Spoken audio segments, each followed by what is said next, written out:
Yeah, give me time. Yeah, because like, then you like.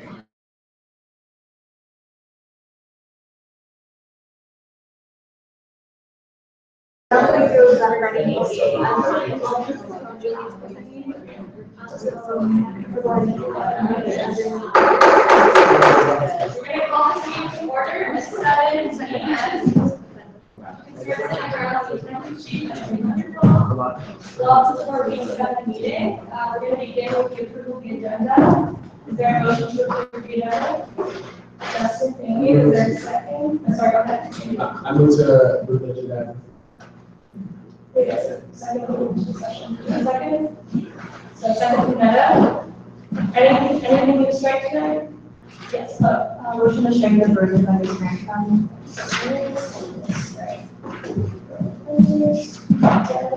I just wanted to mention that I said like we should use top one every week. Like, you guys know. So, It's gone pretty good for.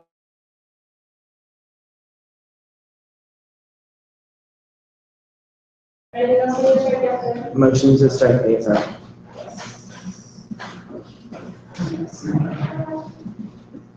Is that good for the Upon inquiry, can a student reach student wellness? Yes, from the office member.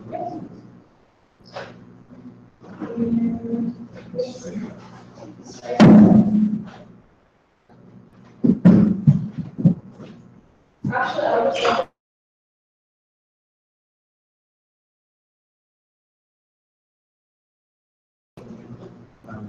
Is there anything else? Yes. I need to add a schedule for the teacher for the hours.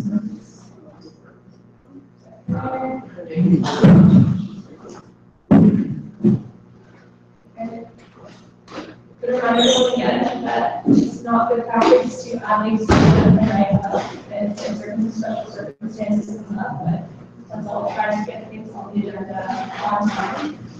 So in order to change the agenda of the items, we're going to need to the majority of the voting membership here tonight, just for the sake of everyone knows. So are there any other amendments to the agenda?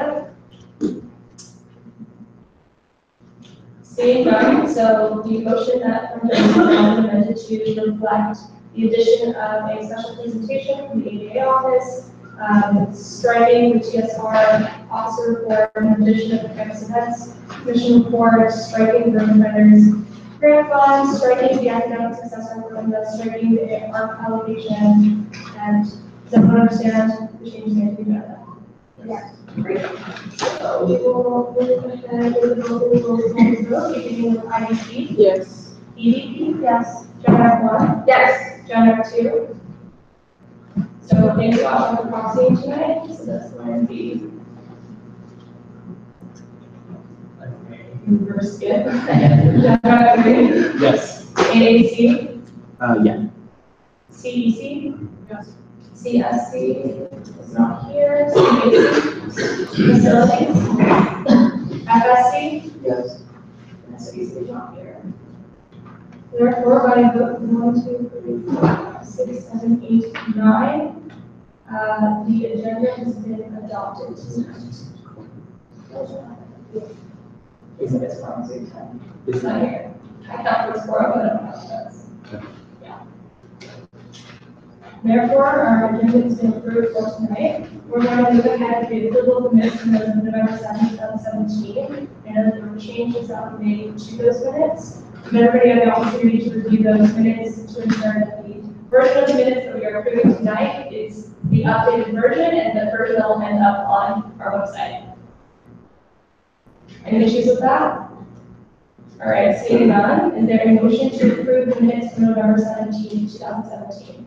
I was a motion to approve the amended minutes. November 7th. Oh, 7. Yes.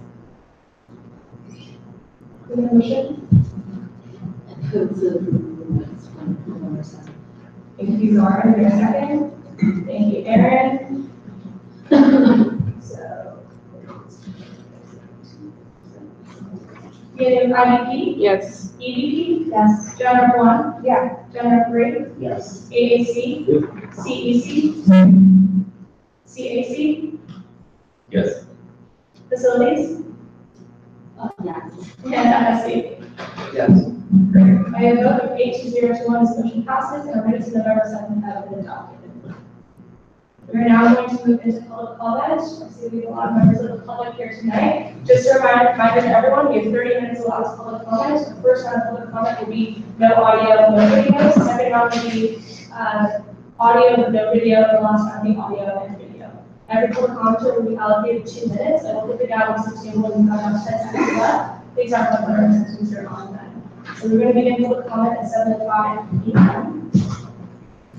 Again, our first round is no audio, no video.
Thank you. Any other side of the room?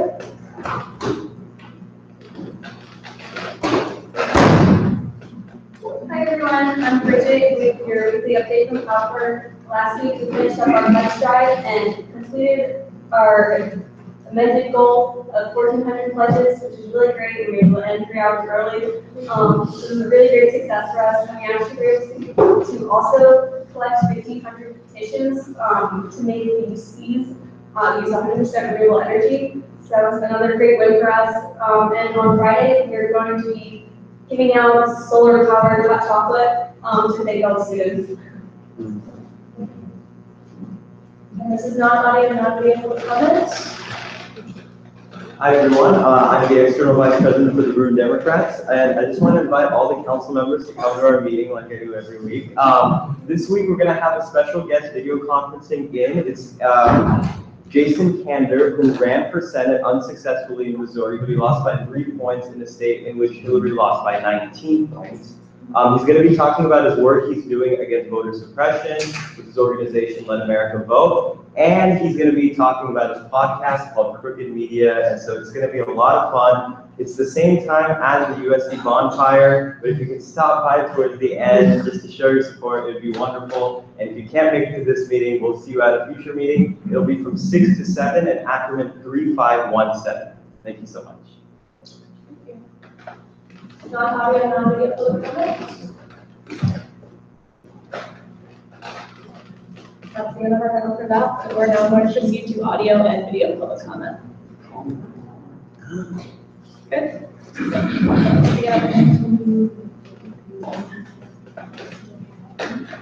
Hello, everyone. So for those of you who don't know, I'm Michael Stiles, the UCLA Graduate Students Association president. It's been a thrill to work with many of you. For those of you who haven't, please don't hesitate to reach out. We're just downstairs in Kirkhoff 316, and most of the best things that we got accomplished in my first term last year, and we're starting to do this year, are collaborations with great undergraduate student leaders and graduate student leaders.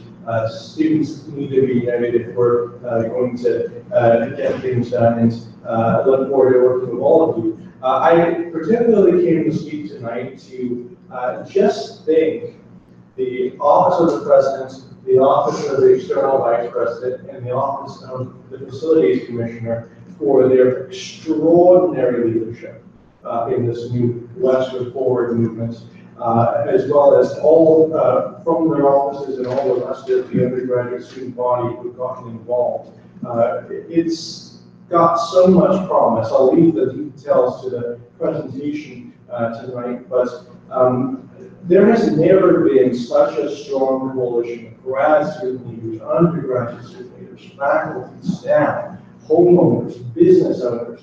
We have a real chance as a legacy for our year as student leaders to lead Westward on a path not only to open, inclusive, democratic self-determination, but to really get on a course to start developing the housing that our students so desperately need, and get some real entertainment in the village. For far too long, we've heard a voice that says no, and a voice that says that we don't belong, and our voices don't matter. This year, we're changing all that. Thank you. Audio and video public comment?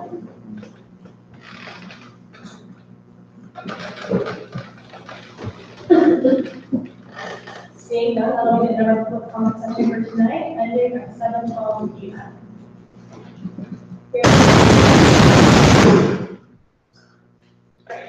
We're now going to move on to our special presentations tonight, beginning with a presentation from Professor Keller from the Office of the President, UC Office and Facilities.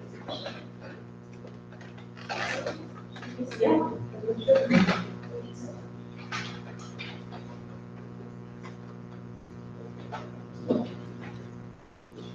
Do you want to keep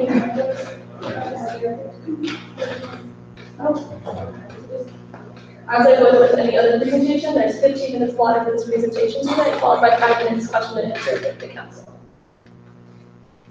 Sorry.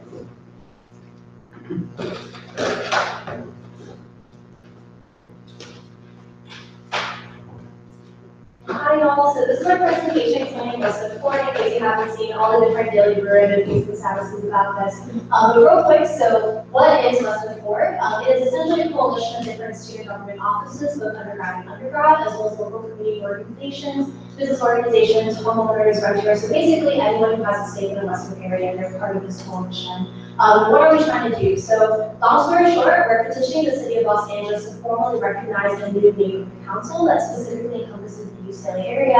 And the reason why we're working on this is because we want a lot more better representation as well as inclusivity when it comes to our local politics, but then also there's specific issues with regards to businesses and housing that we really want to work on. So real quick, what are neighborhood councils and what is it that they're able to do? So the entire state of Los Angeles has about 96 neighborhood councils in total. Every year, every neighborhood council is given roughly $37,000 in funding to use on any sort of projects that they can roll into their community. So some neighborhood councils will do infrastructure projects, some neighborhood councils will institutionalize or build health clinics. So a lot of different projects that have really huge impact on the community.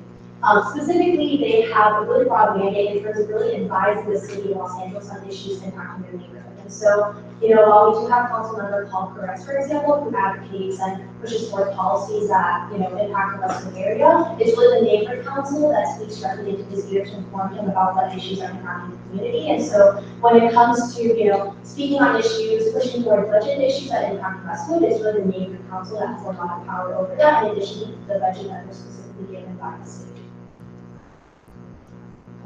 Great, so we didn't just all wake up one morning and decide it's time to break off the Westwood Neighborhood Council. It's important to note too that we, alongside many other student leaders, have continuously been trying to engage the Westwood Neighborhood Council. Our John mentioned the student engagement committee that they created because students asked for it. And while, despite our best efforts, they haven't really been open to engaging with us. And so some of the issues that we take with the Westwood Neighborhood Council currently are with regard to their opposition of UCLA housing projects. And if you all remember, Vice Chancellor of the ABC, Angeles came in and shared about the housing developments. The Westwood Neighborhood Council has actively opposed those developments for fear that the height of some of those buildings would obstruct the scenic view of Westwood. Our stance has always been veteran for the views. But beside that, they've been stifling business operations. They have constantly been opposed to a lot of food eateries that are classified as fast casual that are most appealing to us as students to enjoy like a nice meal that's something that's quick and goes with our busy schedules. Operating in an undemocratic fashion. For those of you who don't know, we talk a lot about voter turnout within USAC. Voter turnout for this current Westwood Neighborhood Council is less than 1%. Their constituency is tens of thousands of people, and only 496 residents of Westwood voted their last election. Let's let that settle in. We as students are advocating for, or have advocated for the Neighborhood Council to allow for online voting to ensure that all residents of Westwood have access to those voting mechanisms. The council has actively opposed that as well. And lastly, it's just been really disrespectful. I've been joking that I think attending this meeting is a cross between Parks and Rec and House of Cards, and it's really because the level of disrespect that it showed, A, amongst the council members, but B, from the council members toward their constituents has been really disrespectful. They've been shouting us down, more quick to judge our arguments than us based off of our tones of voice and speed of our voices rather than the merits of our arguments, and that's just been really difficult to deal with.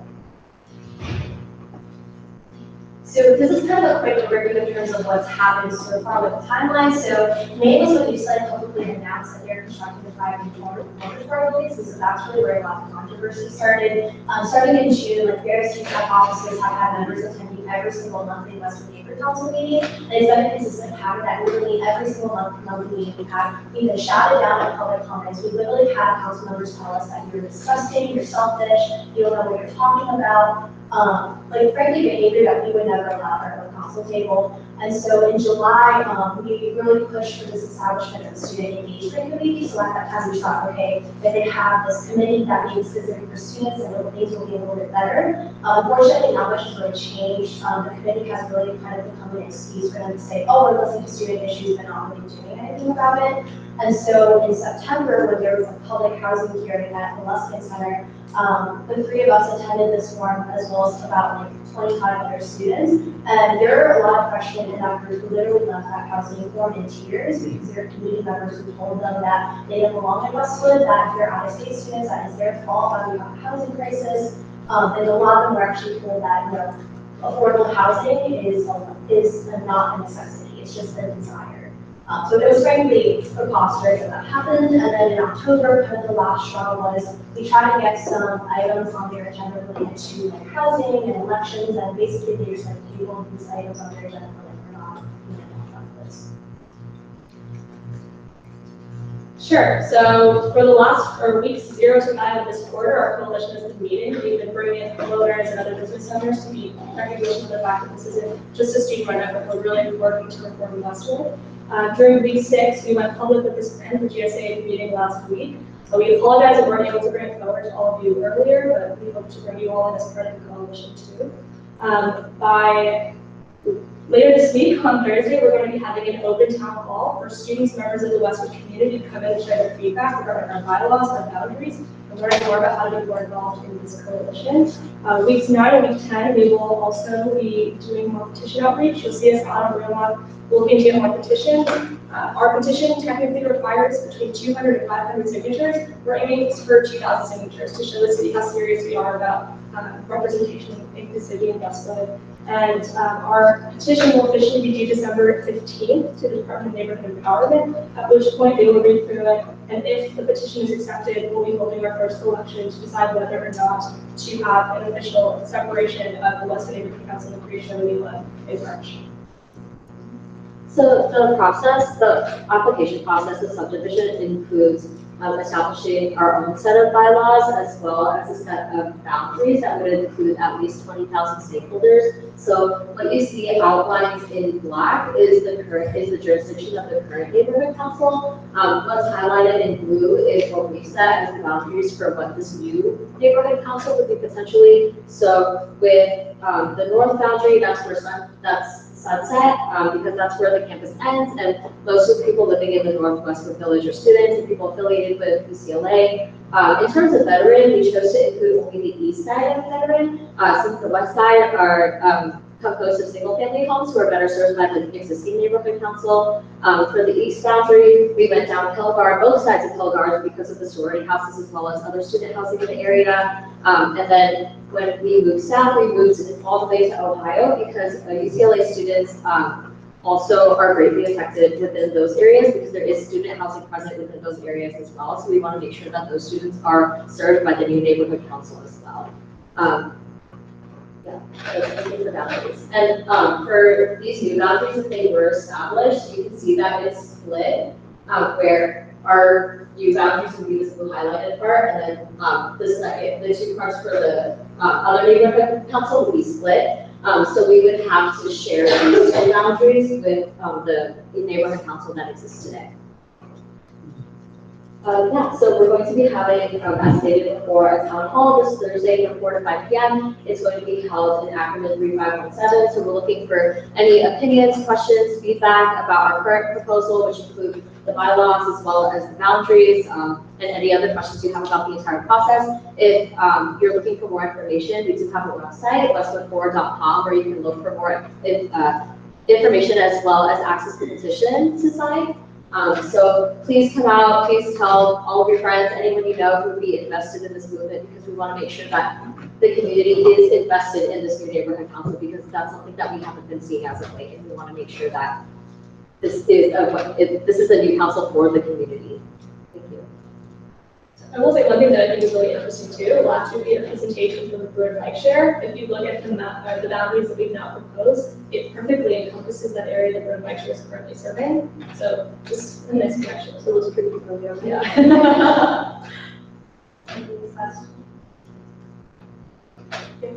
Well, like once if this is established as a new council, what initiatives are moved forward, and what's the relationship between the old one and the new one, and like do you all get, would this new council get funding, or how does that all work? So in terms of the media process over the next couple of months is what it would look like. So specifically fall forward, we have to hit that 500 signature thing to list our petition. If the city approves it within 90 days of that, they will have a ballot initiative where most likely sometimes during major quarters, students actually have to physically go out to a voting location and vote like, yes, like I support, I as a community member support to have this petition form. So once that goes through, the majority of voters vote yes, and there will be actual elections for students or other community members to run for that position in the state council. And then I don't know what the timeline looks like in terms of getting funding, but all neighborhood councils get a set amount of funding. Right now, I think it's on $37,000 to the city, and so that council would get that funding to basically use for whatever projects they think necessary. So Justin, Yeah, just a quick question. The petition that you all submitted was the only marriage is the signatures that you need. so the information that we need, which is on the petition itself, is first name, last name, and physical address of the Westwood community, and indication of your stakeholder status. So we have students, homeowners, renters, It's important for us to know too that please check all that apply. You may be a student who works in Westwood and is a student in Westwood, but that information matters to us. And the most important part of this also is an indication that you understand that the creation of this new Warren Village Westwood Neighborhood Council involves the division of the existing one too, so that's on there as well. Once the application is submitted, they will be asking for verification from from everyone who signed the petition as well. So we want to make sure that the information is out there and everyone understands. That is really okay. So if the petition does go through, you guys initiate the voting phase, does that mean that the existing council is like still existing, or does it like you guys supersede that? And how would it work? Like you guys work when you guys are voting on measures like are going to take place within Westwood, and like a cooperation between the two, or how is that? Yeah, sure. So the way it essentially works is that if voters vote yes in that potentially midterm election, then the Westwood Neighborhood Council would basically be required by the city to amend their bylaws to recognize our new boundaries. So if there is some contention, for example, over the business district, is where we're expecting most of the controversy, because obviously they have jurisdiction over that. It is potential for some neighborhood councils to have a little bit of overlap, but they would be required by the city to actually amend their bylaws to respect and recognize our new boundaries.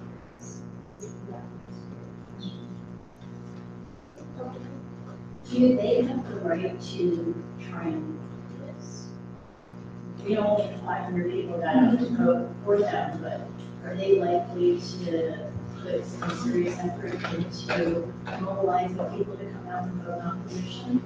It is very possible, and that's why it's that much more important for us to engage our student population would be the constituencies that we've already recognized as being in support of this measure. We've been working very closely with different homeowners associations, with some of the businesses to ensure that the boundaries that we propose are not unilaterally proposed by us. But so it is going to be critical that that election not be scheduled for spring break, which is in March.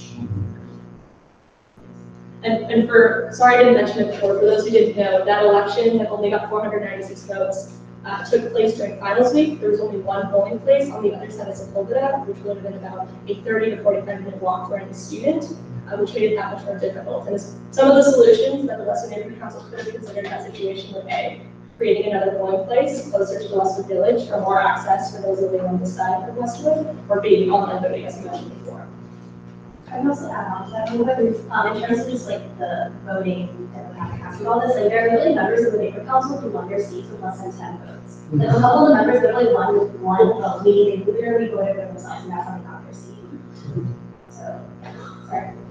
What are the specific requirements for you to be able to vote in like, the elections if the vote to be implemented? Like, do you have to be registered resident to vote within us? Like this Westwood area, or can you just be registered to vote within the LA County? Like what type of applications?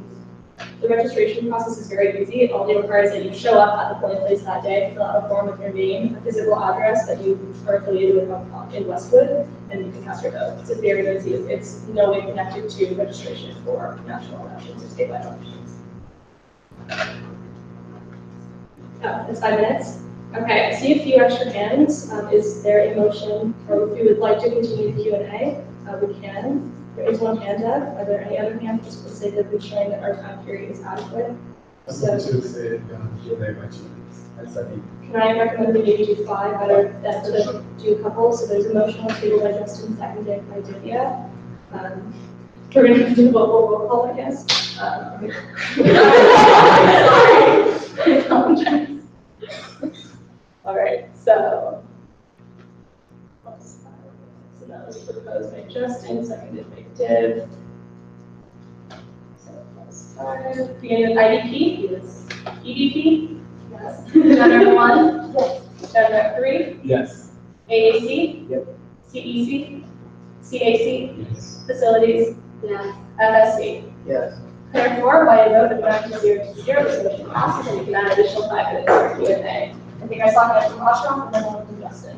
So a couple of questions. International students, as long as they reside in the area, would for sure still be able to vote. My second point is, if we were to create a council for that new area, how many neighborhood folks would be interested in leadership on that council? Do you most of the current Westwood Council leadership team come from the area outside of that area, or? So the way that we propose, and this is also open to your suggestions and feedback, the way that the proposal, or the bylaws are right now, is that there's 15 seats. So there's some designated seats, so for example, there's one specific seat for undergrads, one specific seat for graduate students, but there's also seats, for example, I believe like organizational leaders. So if you are involved in an organization that is within the Western region, then you can run for that seat. And there's also a couple of at-large seats. So in theory, I believe for undergraduate students, you can potentially have them run for up to 18 out. But it was structured in a way to make sure that we always have a student on the council. So in theory, like some of the neighborhood council people right now could like make on run for this neighborhood, and then they would have to prove that specifically within that boundary that they actually have a vested interest. Because a lot of the people right now are homeowners who live in the region that's close to a better things, so like out here as opposed to like. And that's for the proposed neighborhood council. So for the current neighborhood council, I believe that there's one renter seat that's held by a student and then one seat devoted to students. So currently just 2 students on council. Just to address the other part of it too, there are seats allocated for homeowners and renters, like they mentioned too. So this is we're not advocating to create a new student government, right? We're advocating to create a body to oversee this portion of Westwood. And I will say too that students aren't the only folks who feel disenfranchised by the current Westwood Neighborhood Council. It would not have been this easy for us to identify homeowners and business owners who feel disenfranchised by it if they felt otherwise. I think the 496 is 496 is a very small bubble. There are lots of folks who don't feel like the current council is representing and serving them. And for that reason, we are willing to engage those folks to show them that there is another way. And there's another way forward, which is why we call it coalition Westwood Forward. Justin, did you have that? Yes, is there anything that occurred Westwood Neighborhood Council that would limit the formation of this new boundary? Like, should we red tape that they can say that, no, this is like illegal, we can go against their bylaws, or is it pretty much just a referendum amendment? So before we host the election, the application itself has to be approved. So once the application is approved, there's no way that the current neighborhood council could say that any of it could be potentially illegal because it was already verified. Yeah, but for the new boundaries that would be implemented, the current Westwood Neighborhood Council would have to, as she said, amend their bylaws so that we would be sharing those boundaries. So it's something that they would be required to do if we do win the election. Before I'm going to say too that I can sense some uneasiness, I will be the first to admit when I first started this plan, I was uneasy myself. Like, how do we just create a new neighborhood council? It's kind of unreal, but it is a process that exists because it has happened before, and it's a process that exists for this exact reason. If members of the community feel disenfranchised and unrepresented by their leadership, this is a mechanism that allows for us to address that. By no means does the conversation end here. For anyone in this room or in the public who is interested in joining the coalition, being part of these discussions, we meet Mondays at 4 p.m. If you're interested in being part of those conversations, and if you can't make that specific meeting and want to help in any way, please feel free to reach out to the 3 of us. Michael is also a great person to reach out to. We want to get as many folks as involved with this as possible. Whether or not they're involved with USAC, we need every single signature and every single voice we can get. So find a way to get involved in a way that's authentic to you, and we hope you will continue to support us. If you have not yet liked our page on Facebook, we encourage you to do so. Westwood Forward. Our website is westwoodforward.com. If you have not yet signed the petition, please do so as well. And in the spirit of Nicole, please share. I have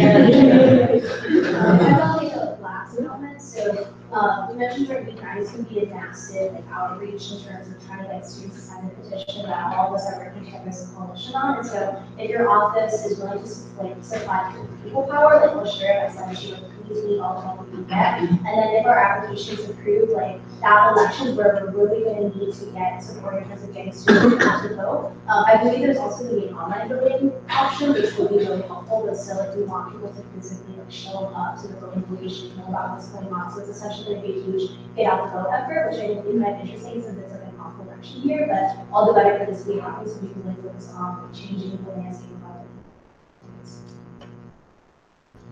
Any other questions? Thank you so much for presenting. And now move on to our secretary. I'm so sorry, I didn't get your name. Could you refresh me? Great to meet you. Thank you so much. And so like the last presentation, we'll have 15 minutes to present, followed by if you have any questions.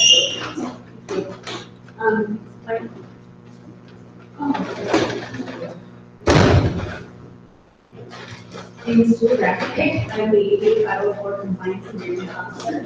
I just want to thank you for allowing me to come today. I feel like I'm talking about something that's really important. Sometimes people don't think about accessibility and how many people it impacts. And so I really appreciate the opportunity to talk to you guys about that today. Maybe you can speak up a little bit louder. We have our live stream, so they can check us out. Can I go further down with that? Whatever's more comfortable for you. I'll just be really close to my voice is that so what I want to do today is I want to talk a little bit about the definition of disability so we all understand what we're talking about today.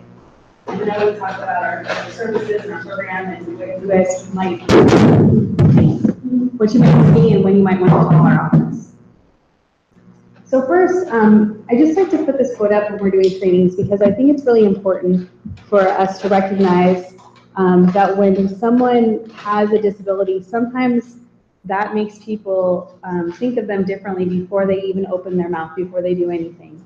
And so someone recently said that the group that is most discriminated against, that's kind of the most, in some ways, in some ways kind of the most obviously discriminated against and that draws the most comments, the most discriminatory thoughts when someone sees them, especially in the employment context, is a person with a disability. There's assumptions made that they can't do things. And so I just want us to think about that as we're talking today and as we're thinking about what the definition of disability means and how prevalent it actually is. So disability-based discrimination is prohibited by the Americans with Disabilities Act. Title II applies to UCLA because we're a public university.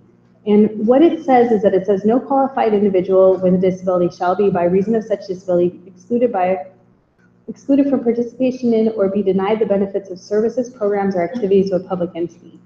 And that's a really broad definition when you think about it, because what we're talking about is we're really talking about everything. We're talking about the experience, we're talking about services, we're talking about programs, we're talking about just generally, we're talking about physical access, we're talking about when you're in a classroom, can you learn? We're talking about when you go somewhere to a program, can you hear what the speaker is saying? Is it accessible to you? When you go to a meeting, are you able to get into the meeting? We're talking about really the experience of being on the university property or doing anything that's affiliated with the university when we're talking about this definition.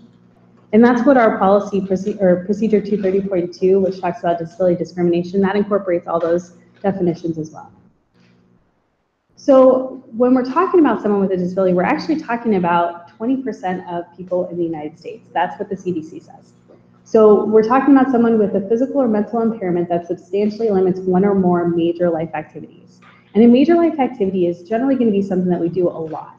So it's things like eating, walking, talking, thinking, concentrating, bending over or lifting things. So we're talking about things that we do quite frequently. We're also talking about having a record of such an impairment. So for example, if I had cancer and I was unable to do certain things when I had cancer, but I'm now cancer-free, but people are making certain assumptions and then thinking that I can't do those things, if they then discriminate against me, then that is something that would be covered under the ADA. And then the other one is being regarded as having such an impairment. So let's say someone has some kind of disfigurement that they're born with, and someone looks at them and says, oh, you know, I think that they're different and I don't think that they are capable, or I'm going to make certain assumptions about them because I think they have a disability. That would also be a form of discrimination under the ADA. What we're looking at a lot of times when we're talking about students is we're talking about ADHD, we're talking about learning, psychiatric, physical, sensory, and so there's a lot of invisible disabilities that we're not aware of. And I would ask you guys to think about that when you're walking around, because it's something to think about in terms of being sensitive. It's also something to think about in terms of, you know, when you're in a classroom, or if you see something, or if you're out and let's say you just see someone and they're walking and they're having a hard time getting the door open, you know, it's generally a polite thing to say, you know, can I help you with that? So you just want to be sensitive, and you're not always going to know. You also don't want to make assumptions about people. So if you see someone and they have a disability placard and they're parking in a spot that's for people with disabilities, and they get out of their car and they look like they can do the same thing as someone who doesn't have any mobility challenges, I would urge you not to make any assumptions, because the reality is they've had to go through usually a pretty onerous process to try to get something like that. So when we're talking about disability, we're really talking about, number one, a pretty broad definition. We're talking about a huge subset of people, and we're also talking about things that we're not going to necessarily see. So one of the really important things that UCLA has to do is we have to make reasonable accommodations. You guys are all probably familiar with this concept. But essentially, we have to modify practices, policies, and procedures and provide auxiliary aids and services so that everyone can have a full enjoyment of the services and benefits of UCLA. Now, this is something that you guys can help us with a tremendous amount. One of the biggest problems is that sometimes people don't know where to go. Sometimes they don't want to seek help, and that is totally their prerogative. People should do what they want to do what they need to do, but it's extremely important that they know what their options are. So sometimes people also don't self-identify as being someone with a disability, and so it's very important that if they know that things are out there, or if they know where the resources are, that they can go to that place. And that place on campus is the Center for Accessible Education. It's staffed by extremely competent, extremely caring people who try very hard to do a good job. They can provide a lot of information, and they are the place where people go to get reasonable accommodation. This is very important. If anyone in this room or if anyone else knows of someone who has a disability and needs a reasonable accommodation, they need to go to the Center for Accessible Education. They should not be going to their professors. They shouldn't be going to other people. The reason why is because the Center for Accessible Education has trained individuals who are going to make sure that that person gets the right accommodation, and then make sure that they keep getting the right accommodation, and that the accommodations get adjusted if they're not working. And if it's through a professor, if it's informal, it sometimes won't continue to happen. There can be misunderstandings, and it just creates a very unfortunate situation, and one that they may not be able to get what they really need. So if you know of anyone who needs to have an accommodation and they mention it, or it comes up somehow, please direct them to the Center for Accessible Education. And I know I'm being a broken record. It is a really big issue. We just need everyone to know where to go when they need services.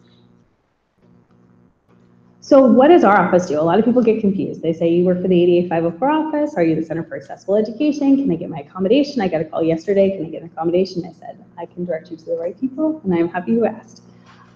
We monitor compliance with the ADA and Section 504 of the Rehab Act. That sounds really broad because it is. One of the things that we do, a huge thing that we do, is we address physical accessibility issues. And there's a larger transition plan, which is essentially all entities like UCLA are supposed to have a plan to make the campus more accessible. And so we are constantly working on fixing problems that come up, and we're also coming up with a broader plan to make sure that we're constantly moving towards a more accessible campus. So that means that if you guys ever see anything, or you hear about anything, or anyone mentions anything, we want you to direct them to us, and we do our best to try to address issues. Sometimes it means that the building has a change to it. Sometimes it may mean that a classroom isn't accessible, so maybe the classroom for that quarter has to change. Right now we have a situation where we have to have equipment brought into the classroom, so it can mean all manner of things, but we can be creative. We want to work on every single issue that comes through, so we really urge you to bring any issues that you hear to us regarding physical accessibility issues. We also advise the campus community regarding making services, programs, and activities accessible. So if people are having a meeting, or if they have questions about how to make their program more accessible, then we welcome those questions. We also investigate grievances brought by students alleging disability-based discrimination. Disability-based discrimination can be exclusion from program services or activities, whether it's intentional or unintentional. It can also be harassment, so if someone is being harassed, if there's a pervasive harassment going on based on disability, or if there's a failure to reasonably accommodate. Those are all reasons why someone might file a grievance. And then we also provide ADA-related trainings, just like this one. We do it for faculty and staff in departments, and we can do it for students, and we're happy to do that. So when might you want to contact our office? If you're ever concerned about any kind of accessibility issue, and that really can be anything. If you are walking along Bruin Walk, we had someone say, you know, there were banners that were too low. And so when you have a student with a visual impairment and they're using a cane and they're walking along, you don't want to have something that's going to, hit them in the head if they're not able to see it. So if you notice anything like that, or if you notice anything or someone reports it, please let us know. If there is a UCLA-controlled website that's not accessible, this is actually a pretty big problem. There are a lot of ways that we can make websites accessible. There's a lot of things that we do that unintentionally that we don't realize are going to make them less accessible for people. One of the big ones is posting PDFs. There can be ways to post PDFs that make them accessible, But generally speaking, if any of you guys are posting on websites, please be careful if you're posting PDFs, because it can make it very, very hard if it's an image for someone who's visually impaired to be able to read it. It makes it an image and they can't actually use a reader to read the PDF. Similarly, be careful about posting videos, because videos that aren't captioned and don't have transcripts, those can be really big problems for people who are hearing impaired. So there's all manner of things that could come up with websites. If you guys are adopting a policy or procedure, or you hear of a policy or procedure that you think is going to impact students with disabilities, then you would want to let us know. And if you hear or see or experience a situation that may constitute disability discrimination. Also, if you have a meeting, sometimes it can be hard because you're not even really thinking about, if you think, oh man, maybe actually I had someone come to that meeting and it seemed like it was difficult for them. Either it was hard for them to come in physically, or they kept saying, I can't hear, or there was some issue with it. You can always consult with us. And then we can try to help you guys come up with solutions to make your meetings more accessible. So it's really, I just want to give you guys an overview today. I'm happy to answer any questions you have. Really, I just want us to be able to have a conversation if you guys have any questions. And I also want to make sure that you're aware that we exist and that you're able to direct people to us if you get questions. So, any questions? So you mentioned briefly the difference between the CAD and the ADA office. So is there any point of collaboration on making accessible accommodations? Yes. So generally speaking, what will happen is when a student goes to the Center for Accessible Education, they're asked to provide documentation of their disability, and then they engage in the interactive process with the student and sometimes with the department to figure out what the correct accommodation is. Sometimes there are questions about what would be an appropriate accommodation. Sometimes there are questions about how it's implemented. And so if there's a concern that there might be some issue relating to the ADA, or if, then they'll consult with us. And it happens on a fairly frequent basis. We happen to be co-located. And I actually, when I was here, I graduated from here a long time ago. And I worked for the Center for Accessible Education when it was the Office for Students with Disabilities. And I drove the van, I had a Class B license, and I picked up students, and I was giving the advice, you're probably gonna hit someone at some point, just make sure you don't do it hard. So if you can believe it, that was when we were, that was 20 years ago. But, and I never hit a student, by the way. I would like to say I never hit anything, but I did actually once graze a university vehicle when I was parking a very large van. So I'm not going to use up my question and answer period by telling stories like that. Any other questions? Sure. So if there is a university policy or like infrastructure change that was implemented, Mhm. that is kind of concerning, Mhm. or if students with like permanent or temporary disabilities Mhm. brought up Mhm. some sort of issue. So if we were to bring it to the ADA office, Mhm. what would be like the turnaround time to like look at that case and see what? The turnaround time to look at the case is very fast. The turnaround time to do something on the case is going to depend on how urgent it is. So for example, right now I had 2 pretty urgent issues come in regarding students today, and so they became my top priority. But there's a policy that I've been working on that needs to get done, but it's not currently really impacting students because it's a change, and we're making sure the change policy doesn't negatively impact students. So that's not as high a priority for me today to work on as, so it's just going to depend on how essentially prioritize. The other thing is too, UCLA is a pretty big place. And so some changes are very easy. And so sometimes it's hard because we're working on things pretty diligently, but we can't get a meeting with the right person for 2 weeks. So it does really depend on what the issue is and kind of how complicated it is to resolve it.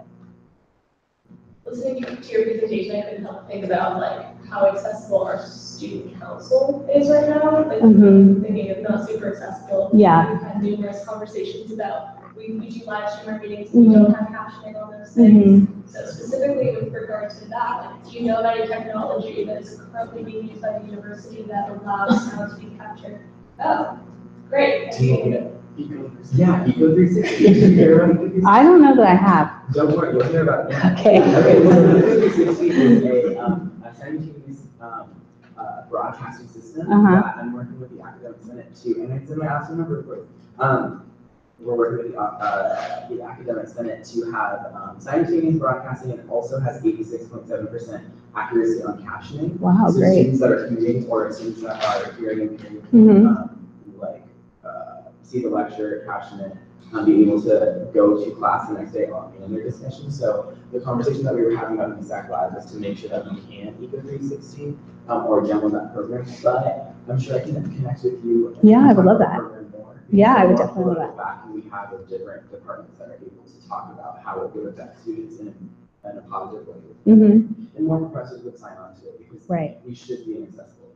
Absolutely, I completely agree with you. Yeah, please email me. I would like, yeah. Any other questions? Okay, thank you very much. I appreciate your time.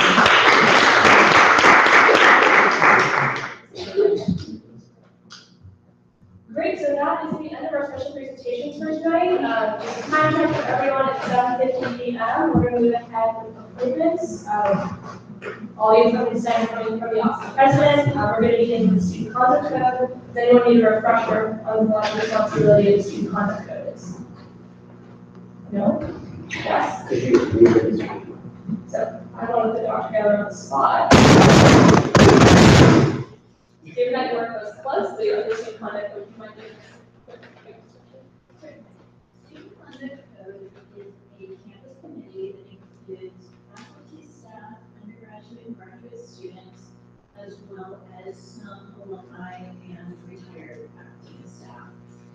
When students are given notice that there's an allegation they may have engaged in behavior contrary to the Student Conduct Code, if they don't accept responsibility for the alleged behavior, the Office of Student Conduct will refer the matter to the Student Conduct Code, which will hear all of the available information and determine by appearance of the evidence what they believe is most likely to occur.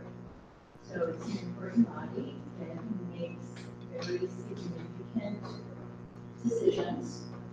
The students who are appointed serve up to 3 years. They remain a member as long as they remain a student during that 3-year period. If they graduate, their term ends when they graduate. And training is provided to all members, and then they begin getting invitations to participate in the process. The committee doesn't have a regular set meeting time. Rather, based on their availability, they are asked to participate. The members are asked to participate at minimum 1 hearing each quarter, the 3rd here on campus, and are welcome to participate as much as their interest in getting allows.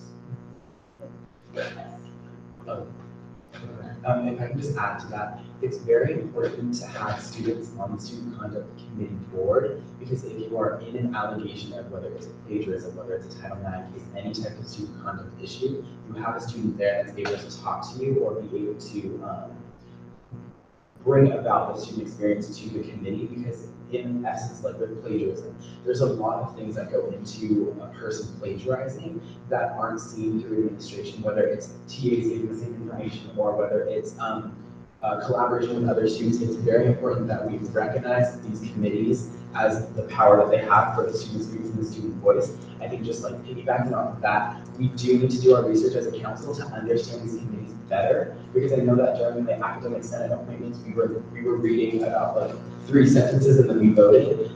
Just understand as council members, we do have that duty to really research and understand the student conduct committee and the plethora of appointments that we have, because that's our job. We get paid $10,000, we get the big bucks, like we should be able to read these things before we go to council. It's very important that, but yeah, that's all I have to say. I'm very passionate about this committee. I try to get these appointments, but like, it's fine. Like one time, Just another question on this committee. So with this committee, since we are talking about the situation of basketball players, I can't address any specific case because all conduct matters are confidential. The members of the committee are expected to respect confidentiality and not disclose anything that they've worked on. I do want to clarify, the committee primarily engages in matters involving academic misconduct. But it can say any conduct that is prohibited by the student conduct code other than Title IX matters. Title IX matters are not in purview of the student conduct committee. So we have 3 students up for appointment to the student conduct committee tonight. You've all received their resumes. Please have time to review them. These are consent items, so as is our process, I'm going to go through them one by one. Is there any opposition to the appointment of Danielle Morris to the student conduct committee?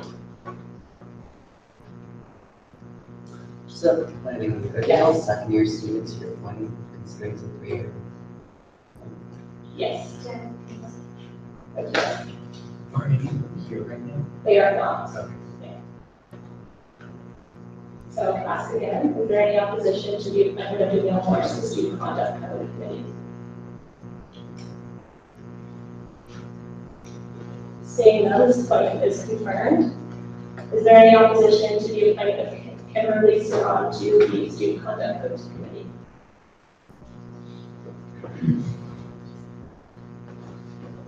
Seeing none, this appointment is confirmed. And is there any opposition to the appointment of Kelsey Cole to the student conduct committee?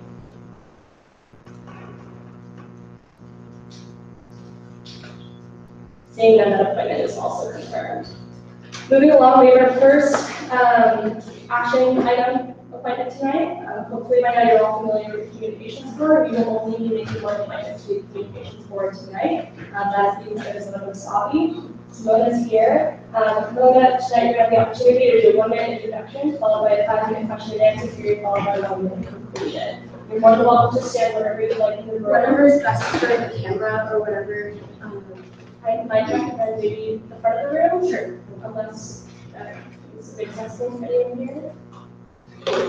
Yeah.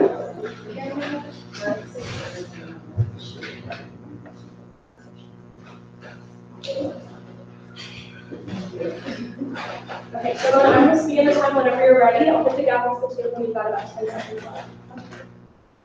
Hi everyone, my name is Simona Wasabi. I'm a 3rd-year economics and political science double major who is also interested in Clemson Law School. A little bit about my interests and from my familial history. My father was a refugee from Iran who was forced to escape his home country as a result of religious persecution, being a Baha'i. He lived in Pakistan for 2 years, not knowing the fate of where he would go after leaving his home, and day by day not having the means to survive and not having the freedom to speak in his home country and anywhere that he existed, essentially. My passion for business and law stemmed from this ability to advocate for people that my father did not have growing up.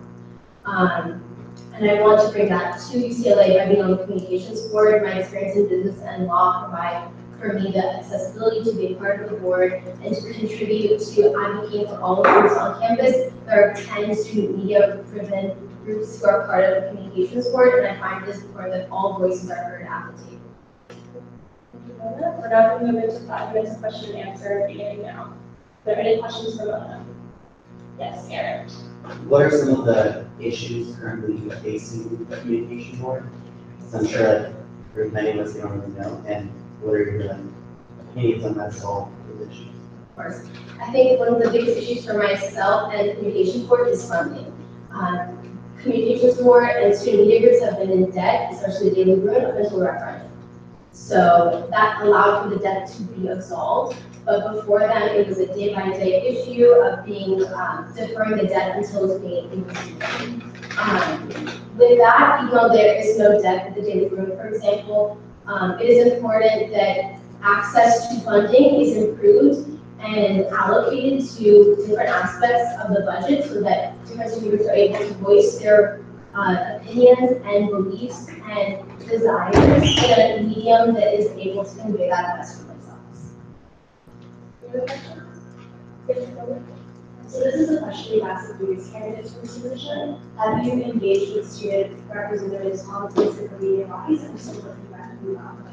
I've currently not been able to access the different media bodies, but I make it my mission that if I become appointed, that I will meet with every student group of the 10 once per quarter and be able to gain the resources and the knowledge to be able to give back to them and to know how to balance the business aspect as well as the legality and the funding and giving them the resources they are able to do so. You mentioned the referendum that they were saying daily growth. Does that funding also get allocated to the different publications as well? All the publications? To my understanding, no. But funding is a central issue for all publications. I think it's important to remember that different mediums have different views and different points of view and how to approach it. So the reason I want to reach out to them is to make sure what issues are they not getting the funding they need to get, and how can I improve that within reason of making sure the budget is in line and no one is in debt. I see on your resume, you're like the director of publications for the PSSO. So is that like part of student media? Like how do you feel like that experience compares to you? Right, so the political science organization is not affiliated with student media, it is through the political science department. So my freshman year, I was put in charge of managing 10 editors and writers and collecting the department journal, which is accessible through the political science department. So it was a year-long project. Basically, students submitted any essays or any research that they've done. It was published. We had a team of editors to review everything. This process was very arduous and involved getting the political science department on hand, managing budgets, managing money, managing the publication aspect of it, but it did work in the end and we have that publication. Justin, Zara. So what's been your personal experience in the several publications under student media? What kind of made you want to rise and praise about that? Okay, great. So to be honest, I have no experience in journalism at UCLA. My biggest asset that I can provide is my experience in finance and the legality side, which is what I believe is the most important part of the communications board. Communications board does not do like the daily censorship or anything or managing it. We appoint editors in chief, and if there's an issue that comes across with something, controversial being published, then communications board steps in. But the main goal of communications board is to actually manage the budget, to manage the legality side of it. So my experience I work in TME, I'm the vice president of membership / recruitment there. So what I do is I provide consulting services for startup companies. I've done presentations with wire transfer companies, with storage companies, with everything you can imagine, all of it begin in Israel and they come to the United States or vice versa, they stay there. It's been an amazing experience and it provides me with a detail-oriented mindset to follow through with the aspects of the financial side of it, as well as to create creative solutions to the problems that we address. So I think Zara's probably in there. So if you haven't connected with these student groups as of yet, have you thought of a constructive way of reaching out and understanding the issues that each one face so that can help inform your decision? Right, of course. So I touched upon this with speaking to Chloe. My main desire and objective is to meet every student group once per quarter to address the concerns that they have, to develop an active policy towards engaging with them, not waiting for them to reach out with me, being able to meet with them, to raise their concerns, to go over the budget, to go over the issues that are addressed on the financial side of things, to make sure that their goals to free their voice, to allow them to speak, is also covered as well with financial needs. So that's the end of the 5-minute Q&A. Obviously, there are more questions to be heard in their motion. Yeah, we need to extend by 10 minutes. Great. Zara is our second. CJ's hand up first. We take the active. Roll call begin with IDP. EVP? Yes. Agenda 1? Yes. Agenda 3? Yes. AAC? Yep. CEC? CAC? Yes. Facilities? FSC? Yes. Therefore, this motion passes by a vote of 9-0 to 0. We'll add an additional 5 minutes. I believe Chloe's hand was up, and then. Two questions. The first is what's the largest budget you have to manage university? And the second question is what are specific solutions or ways that you would pursue to address the issue the budget issue problems in your communications? So the issues that I work on in TME and my business club deal with day-to-day issues that organizations face, meaning expansion issues, whether it's how to improve the cost effectiveness of it. So I haven't managed a budget per se, but I've found creative solutions to create those resources to expand, to make sure that the solutions are reached. Could you repeat the second part of the question? So what type of executive solutions Oh, do you have through communications work and regulatory issues? Okay, so definitely sitting down with the organizations, finding out what they need to, what they value the most and what they're willing to give up. Cost effectiveness is really important, and we need to make sure that their priorities are met. So if I can sit down with them, we can see what issues are met. If they don't want print media, then we can find a way to make sure that that money is allocated to another institution. For example, if they want more electronic media resources per se, that might be a good solution to that. But it really is up to what they desire, and I think it's important that I meet with them, make sure that my goals are aligned with theirs, and go from there. Tip? What are your concrete goals for this position, and can you please let us know what concerns you're looking to address specifically? Okay, so my main goals are to increase transparency as well as improve the financial burden that these organizations have.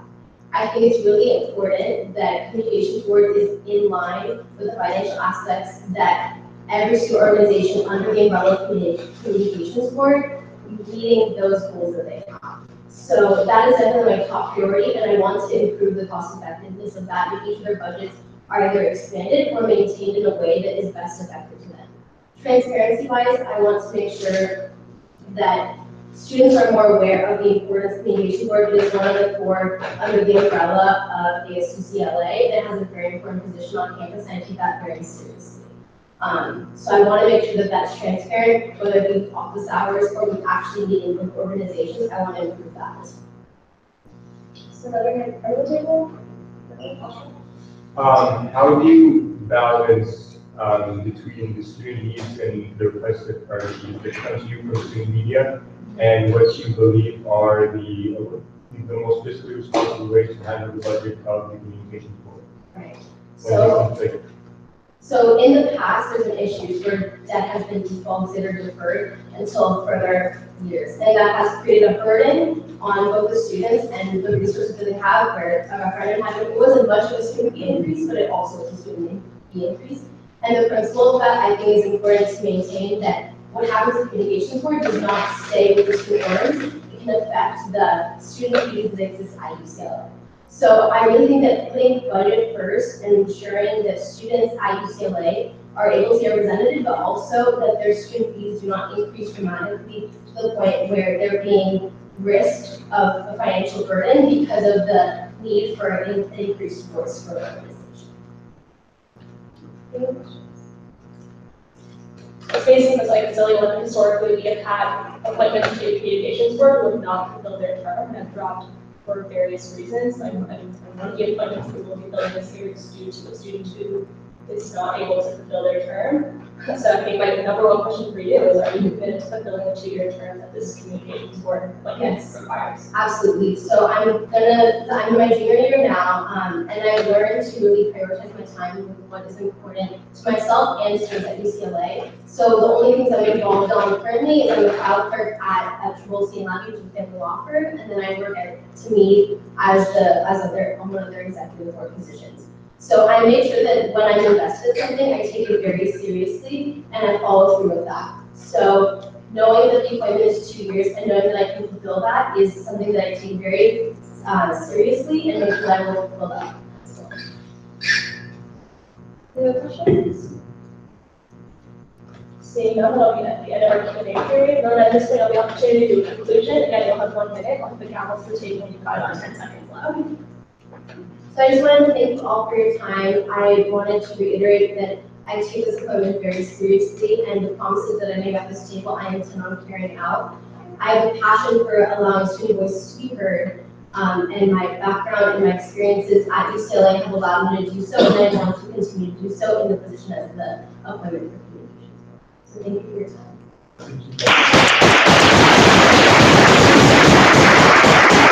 So at this point, we're going to move to deliberation. We're more than welcome to stay in the room or step out, whatever you want. I'll sit. Okay.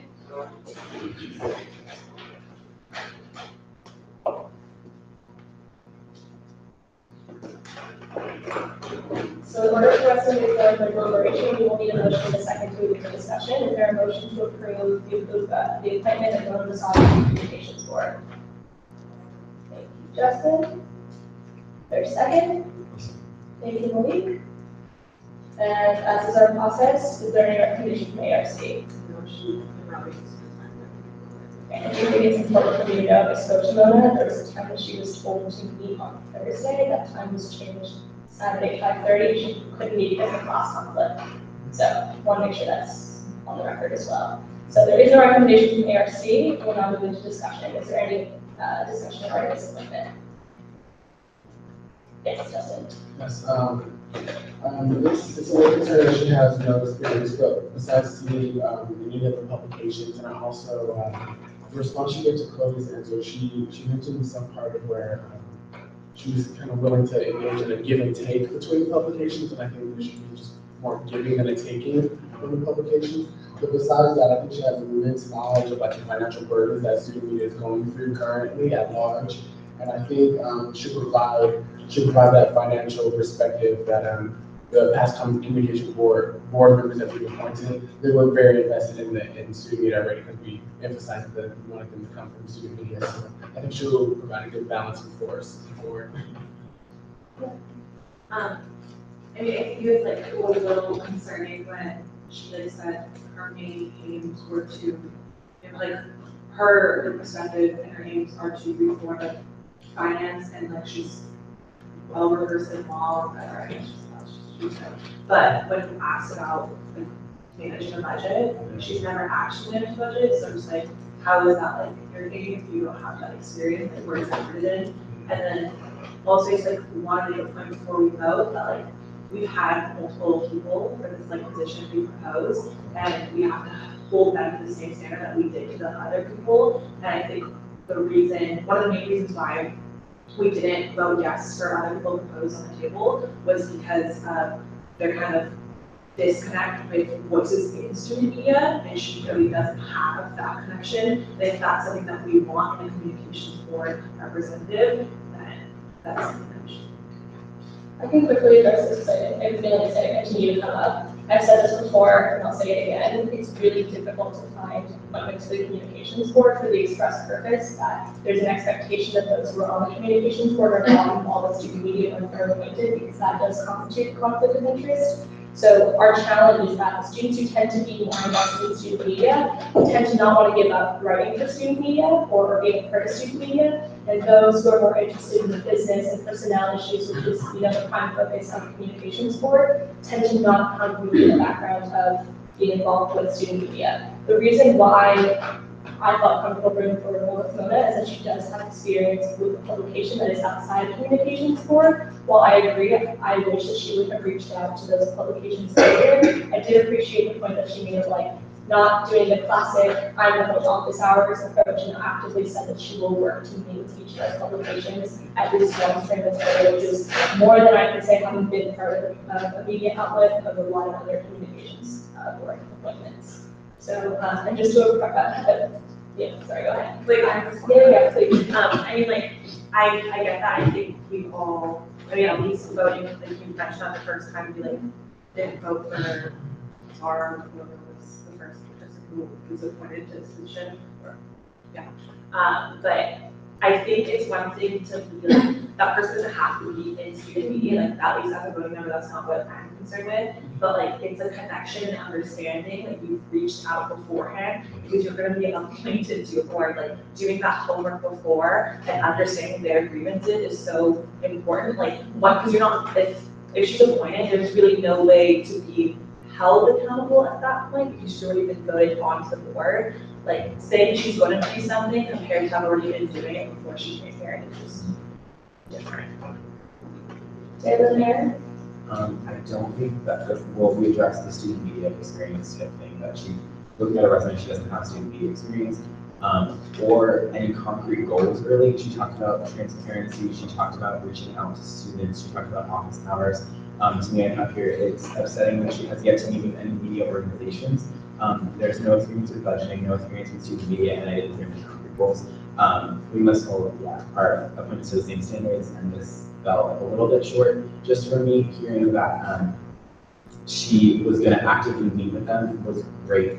But I would have, like, even though she didn't have the experience, and I know just by now with appointments and not being able to fill them and have a seat, But I really would have appreciated her at least saying that she reached out to some of the organizations and understood what their concerns were, because in front of us, she kept reiterating that there were concerns that needed to be addressed or elevated student voices, which is very valid and appreciated, but I just wish she came up with some specific things that other student media outlets had told her or had said or had expressed to her that they want to change, and that she had concrete goals on how to change them through the political power that Convoy has.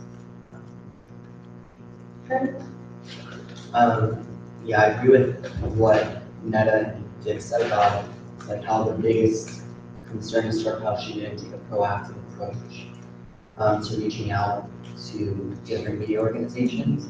So I think a lot of times you don't realize that it's not just the Daily Bruin, there's a whole bunch of them. But speaking off of personal experience, writing for a year and a half for Ha'am, which is one of the media organizations, I feel like Comboard has sort of failed in helping the smaller media organizations, because if you look, like, we didn't really have a meeting space and stuff like that. So I feel like I kind of appreciated her coming from like an external point of view as opposed to someone with like a special interest from within student media. I mean, I just feel like if everyone else had that perspective, she can bring it differently.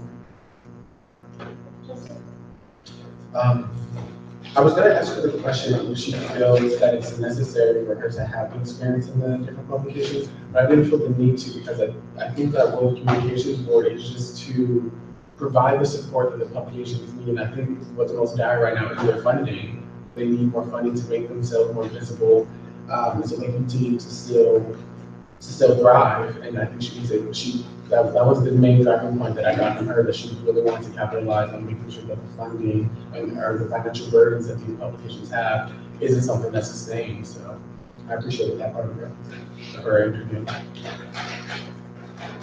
Yeah. I also think like it's pretty well researched for someone, like even though she didn't reach out to the organization, she was still really well researched for someone who didn't speak to them about the issues facing Concord. Like when I asked her the question, just like her understanding of finances. So I think that could potentially help her, even though it's still a big obstacle to overcome, considering that if she does get appointed, then now she sort of has to be, I guess, reactive as opposed to proactive in her approach of reaching out to these people. Since it's this discussion, I'm curious to see what other council members think would be a burden that publications are facing. The communications board would address that isn't financial. I know you mentioned office space, meeting space. Was there anything else?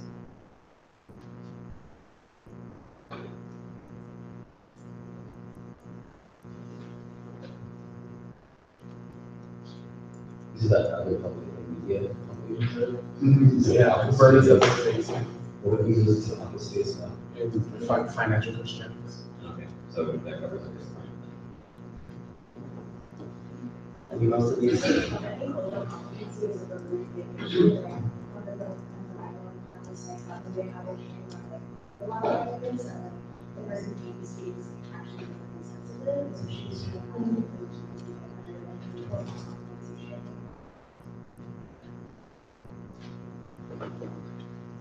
So I totally agree, and I hear this concern about not reaching out earlier and taking a more proactive approach. I do want to say, like, just remember it's week 7.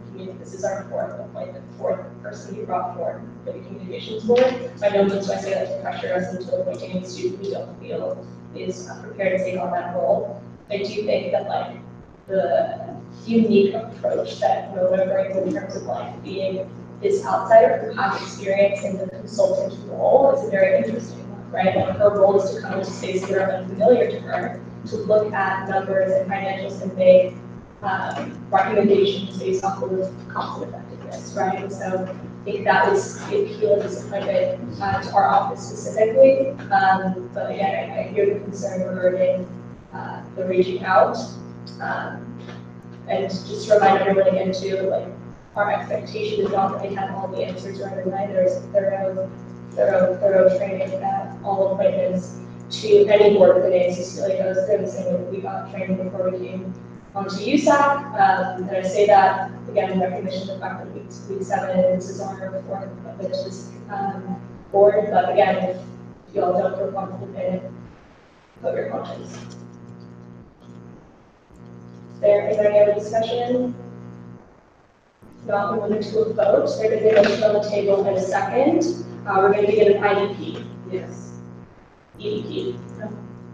Agenda item 1. Yes. Agenda item 3. Yes. AAC. No. CEC. CAC. I'll say, Facilities. And FSC. Yes. So we have 1, 2, 3, 4 in favor, 1, 2, 3, 4. Wait, sorry, 1, 2, 3, 4 against. How is that working? 2, 3, 1, 2. 5, sorry, 5 in favor, 4 against, and 0 in opposition. Therefore, and I'm going to have to look to our administrators in the room by a vote of 5, 4 to 0. Appointments require a simple majority. Mr. Majority, so 5, 4 votes cast would be a passing. Therefore, by a vote of 5 to 4 to 0, Mona has been appointed to the Communications Board. I do think it's fair of us to ask her, given that the vote was so close, to do more research, and I would feel comfortable making setting a deadline for her to reach out to all the members or all constituent groups of the Communications Board by the end of the quarter, so that she can join in that next meeting, but really start off in January, hitting the ground running, and I will report back to you all when she has completed that. Does that sound good? Thank you. So, can someone let Mona back in this meeting, let her know?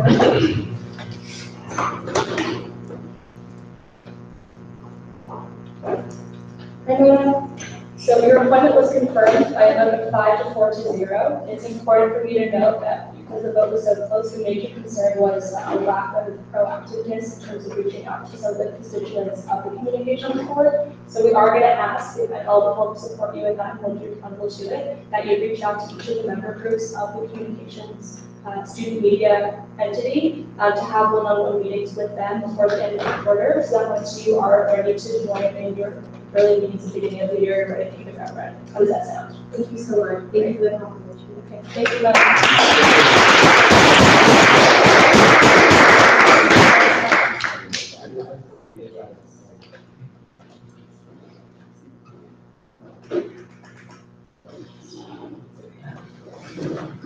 All right, we have our last appointment for tonight, the long-awaited election board chair. Does anyone need any clarification about the responsibility and duties of the election board chair? Yes. Yes? Just so we're all clear on what the board chair does. And our gentleman, can you pull that up on the bylaws so you can explain? I'm sure Jack has his own set of visions and goals, but so we can read what we have in our documentation.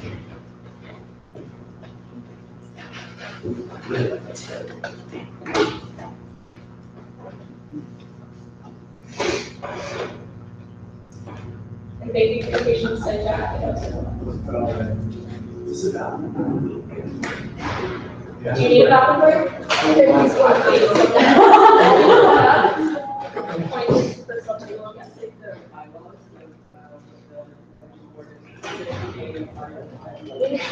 I don't want to tell the entire company right off the bat just because. Yeah.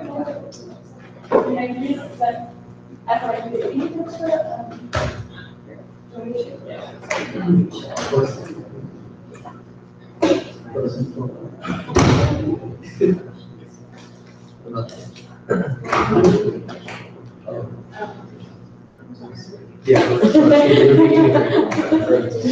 sure?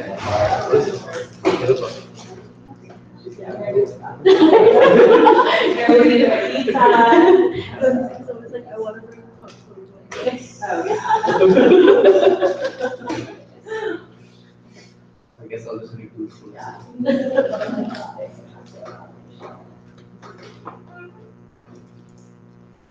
Y'all would.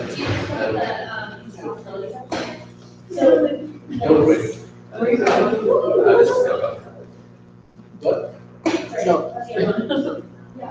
is good. Right? I know. Alright, so let's bring it back together. We have the description. Wait, there's like no one here. I know. Can you be seated around and can you tell them to please go back? Thank you.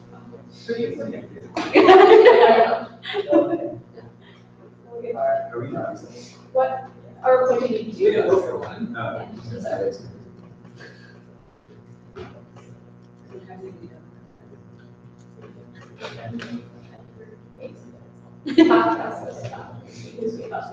Is that your team? Yes. What, like, We're congregating to do this. yeah, like, anything that's like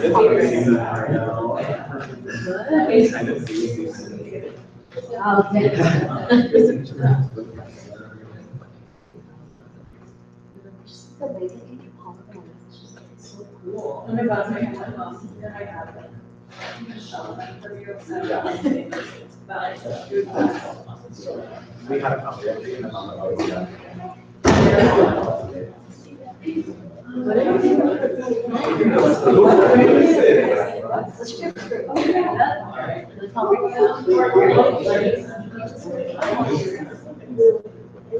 Not as good of a kind of vegetable.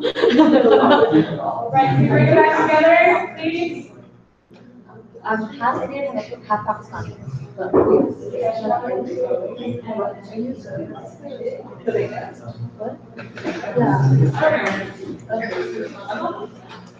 You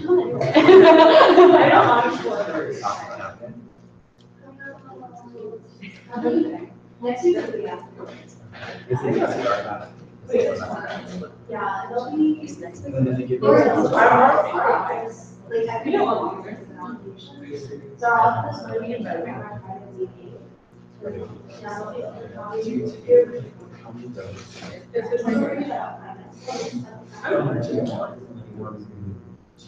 No, but you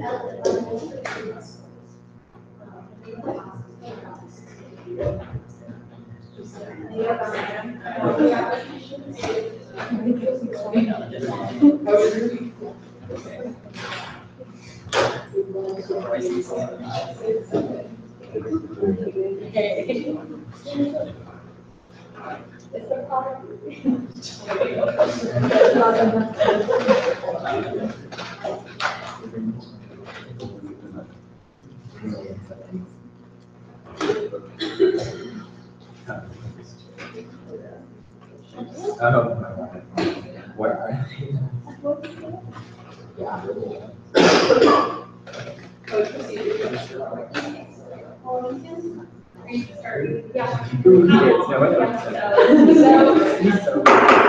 To bring everyone's attention back to the table, we're gonna have Stevie to read the description of the election board chair, so we can all have an informed conversation today.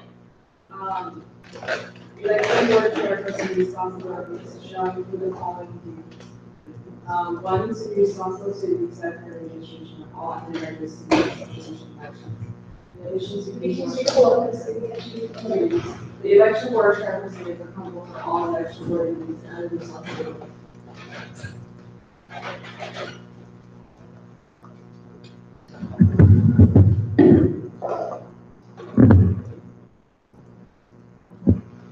Two, to maintain absolute impartiality in the administration and conduct of all elections. Three, to nominate additional members of the board as may be necessary for the efficient administration of the election. Four, to clarify existing rules intended for ensuring a fair and safe election as necessary, and publish them in the daily run at discretion of the election board chair. Five, to assist the other members of the election board when necessary. Six, to control and regulate the disbursement of the election board budget. 7, to carry out such other functions and duties as required under the USAC Constitution and bylaws. 8, to have jurisdiction over all undergraduate students association election related process during the academic school year. 9, to verify the eligibility of all candidates as provided for in this election code. through the Dean of Students Office in the following manner. A, the election board chairperson and/or university-appointed administrative advisor will deliver the candidate eligibility petitions and applications to the Dean of Students Office or his or her designee.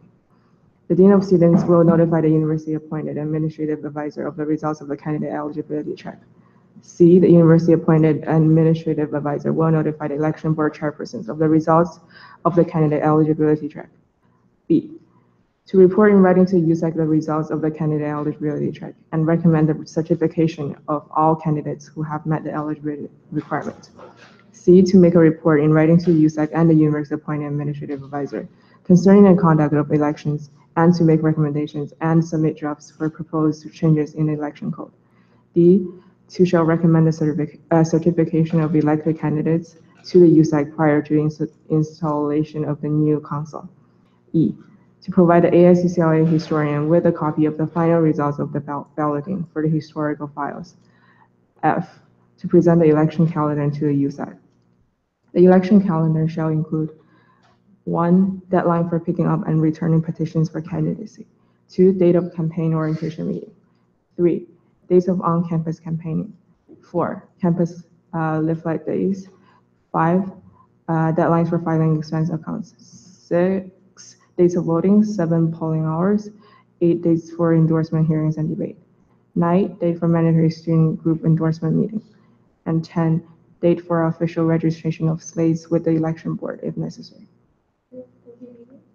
So Jack, thank you so much for joining us today. As is the case with all of our appointments that are action items, you have 1 minute to introduce yourself, move the balance to the link that up, and second that. We'll then move it to 5 minutes of question and answer with the council, followed by 1 minute conclusion. Thank you all very much for giving me the opportunity to speak tonight and forth my ideas about the election board and the way we need to change elections this coming year. We all around this table went through last year's election. We saw the ranker, and in some cases, the lack of competition for certain seats. And in the end, all we really had to show for it was about 20% of voter turnout, which I think is a distressingly low number, especially when you consider how many members of our campus criticize people who don't turn out for federal elections and for other state elections. It's a real issue, but it's one that we can easily and inexpensively change, I think, by consolidating certain offices within the election board, and at the same time implementing communication campaigns to allow freer access to information, and at the same time maintain a free and fair election. Thanks, Jack. We're now going to move into 5 minutes of question and answer. The council beginning now. Are there any questions for Jack? As you always get and address. So as the election board chairperson, you would have the ability to potentially change the election code. And so what are your thoughts in terms of campaign finance reform, and is that something that you would want to pursue as the chair of the board? Well, as were I to be appointed the election board chair, I would make it part of my personal responsibility to communicate with all the members of the board about specific ideas and ways to change the policies of the election code. Regarding campaign finance specifically, I can't say that we'll guarantee doing one thing or another, but we're going to look at every possible avenue to improve voter turnout and improve voter accessibility in the election, to increase the number of candidates in an election. And if campaign finance reform we find is the best idea out there, then that's what we'll do. In regards to campaign finance reform, what is your collaboration line with USAC? Where do you want us to be involved in that part? Well, I think that if you look at Article 13, it says that the election board chair would tender these amendments to the council. I think that therefore, and obviously the council is going to have to vote on them. I see that I consider the election board's role one of collaboration for the first couple of quarters in making sure and drafting and workshopping on these amendments to make sure that they are things that everyone agrees on, and that they are actually going to tend to create a fair and free election environment, and one that's less contentious, and one also that benefits, that includes more points of engagement for students, and at the same time makes it easier for students to run candidates or to move forward initiatives. So I see this as a very collaborative role for the first couple of quarters, at least with the city council. Can I follow up to that? Sure, just for the air and Zara. Seeing that we all did run campaigns ourselves, would you consider yourself as the chair a conflict of interest if we were to have such oversight in campaign finance reform? Well, I think that the fact that the election board chairs maintains impartiality at the beginning of their term, throughout their term, allows that election board chair, who is the sole executor of those laws and the initial interpreter of those laws, although of course ultimate interpretation lies with the judicial board. I think that would allow for that separation of interests to be adequate. At the same time, I think that things is, you look at Congress today, you look at any sort of legislative body, every legislative body is the one that in the end, there is an ultimate legislative body, and that in the end is the one that has jurisdiction over itself. You have to, I think, accept that in a democracy, you're not going to have perfect impartiality in who's writing the laws and stuff. And regardless, I mean, I think that even if I were to adopt a more distanced role in the creation of these amendments to the election code, the council would still have to approve them. So there's no way to really escape it without a constitutional amendment. So Aaron Nora.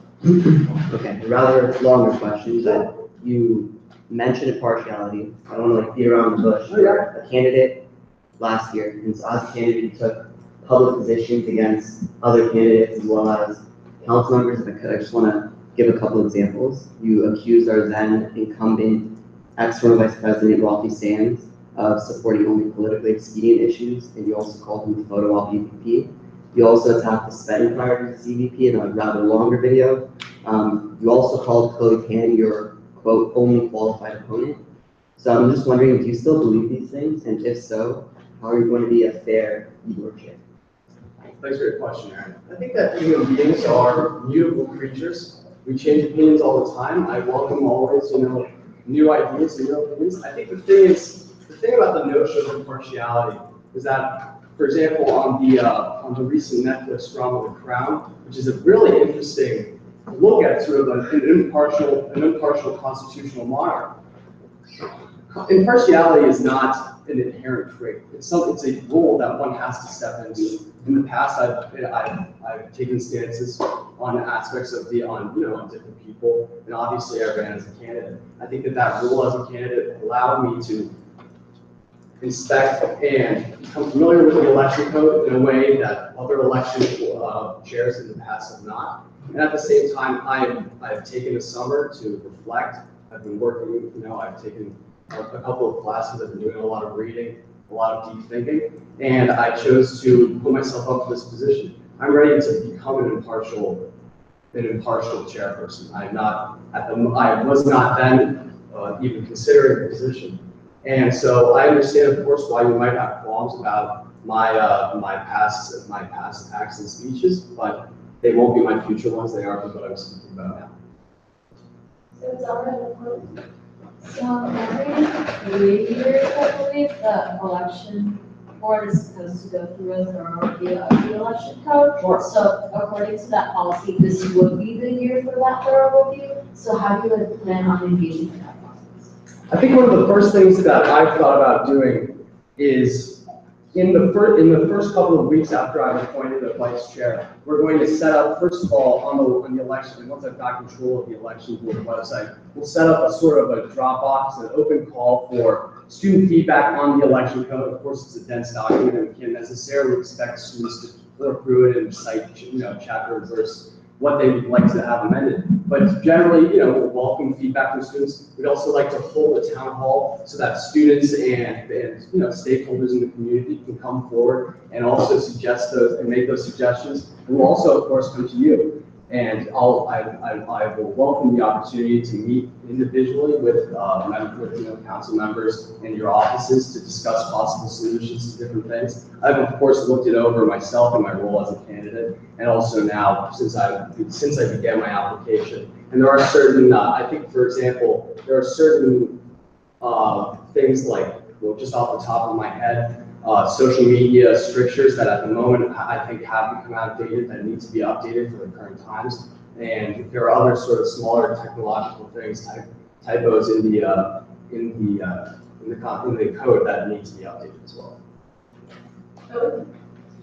So we all know that elections contribute to a really toxic campus climate, and so one of the less explicit responsibilities of this job is that you, as an election board chair, really impact the way that students feel in terms of safety on this campus. And so, how do you plan on using your role to make sure that campus climate doesn't get toxic in elections? And are there any specific initiatives that you plan on implementing as the board chair?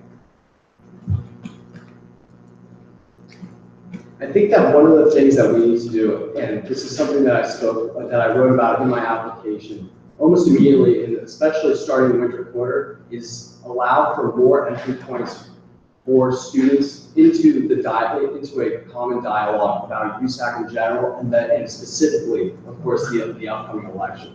So I think we need to hold I would really like to hold town hall meetings with groups of council members and students, that students can firstly learn more about and have more access to information about the goings on council, and also so that when we get to come around to the election process, we can actually have more informed debates.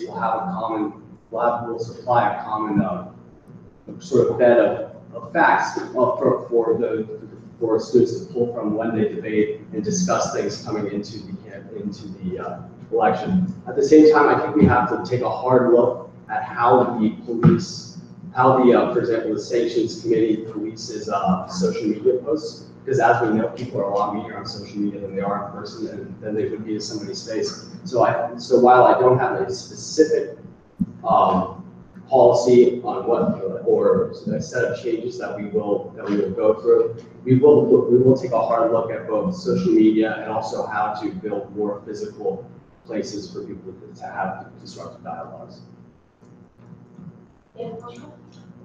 So elections week usually it takes a huge toll on the mental health of the candidates who are putting themselves under pressure and their criticism in the spotlight. How do you intend to change that culture of so much pressure on the candidates that it harms them personally?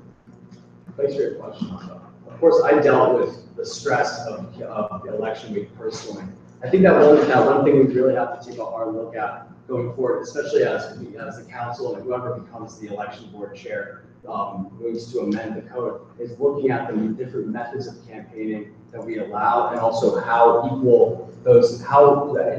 different tools that those methods take on different candidates and candidates from different backgrounds, and so that we can ensure that those methods, especially things like flyering, which affect the mental health, I think, and the stress levels of students, not only involved directly in campaigns. Things like that, we need to make sure that we're looking at sort of the toll that's taking on students throughout campus. But specifically vis-a-vis candidates, I think we really need to streamline certain processes, such as the candidate candidate registration process. We need to make sure that candidates, for example, have a better knowledge of their of the financial regulations going in. I talked to the previous election board chair in the Fitzgerald yesterday, and one idea that she had was to have a sort of a finance workshop, so that there will be less sanctions and therefore less stress incumbent upon a candidate later on, especially towards the end when because as you know personally, Alshon, those financial forms are all due that final week. And that, I think, puts a lot of pressure, an added pressure on candidates' heads that they don't need. And so if we're able to make sure that candidates know what the rules are and how much they're supposed to be spending at the outset, they'll be able to keep track of it and move, I think, in a lighter mode. So I apologize for not calling it earlier. We're actually at 10:50, so if we do want to continue to come with questions, you want to motion to extend that period.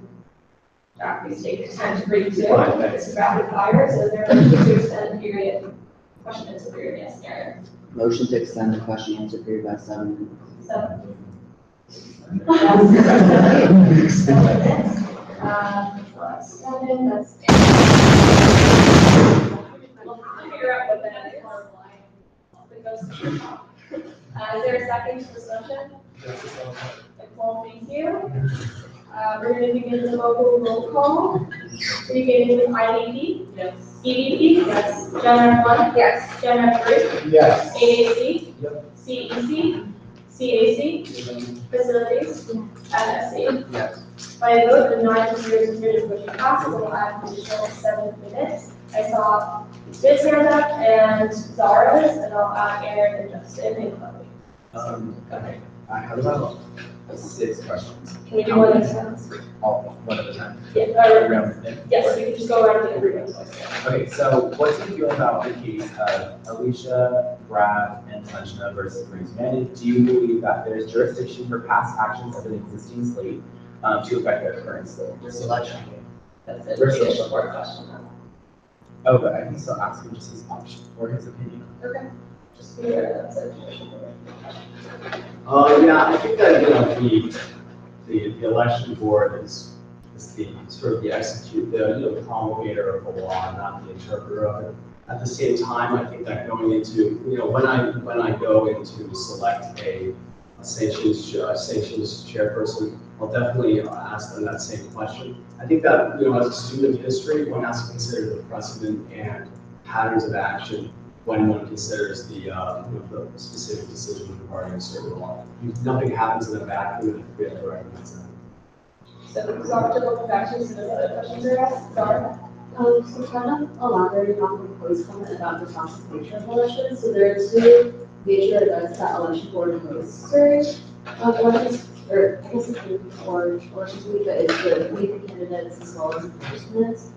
Speaking from personal experience, there was a very toxic nature within that specific environment as well. So what are your thoughts and ideas for potential changes that election board could make for those events? Absolutely, thanks, Lara. I actually think that one thing that I mentioned in my application was splitting up the Meet the Candidates events and the endorsement hearing. Because I think that Meet the Candidates needs to be about meeting candidates, making sure that as many students are able to interact with the candidates as possible, especially freshmen, especially people who aren't familiar with the process. So I actually when I brought that idea up with Danielle yesterday, she fired back with an idea she hit me back for a rejoinder and said, why don't we host multiple candidates sessions? I think that's a wonderful idea. We need to increase access points for students so that students are able to meet their candidates and also just sort of get that chance to have access to information about the election, because I think that one of the main things that toxicity is only able to sort of exist with a lack of information. The more facts you have, the more information that students have access to, and the more that we make this a culture of caring about the election and caring about how the election affects the entire community, the better the election will be, the less toxic the environment will be. So I think that as long as we allow for students to have more access, especially in the candidate situation, the better. Endorsements, on the other hand, I think you can't really police what questions a student group is going to ask. We need to make sure that student groups have that chance.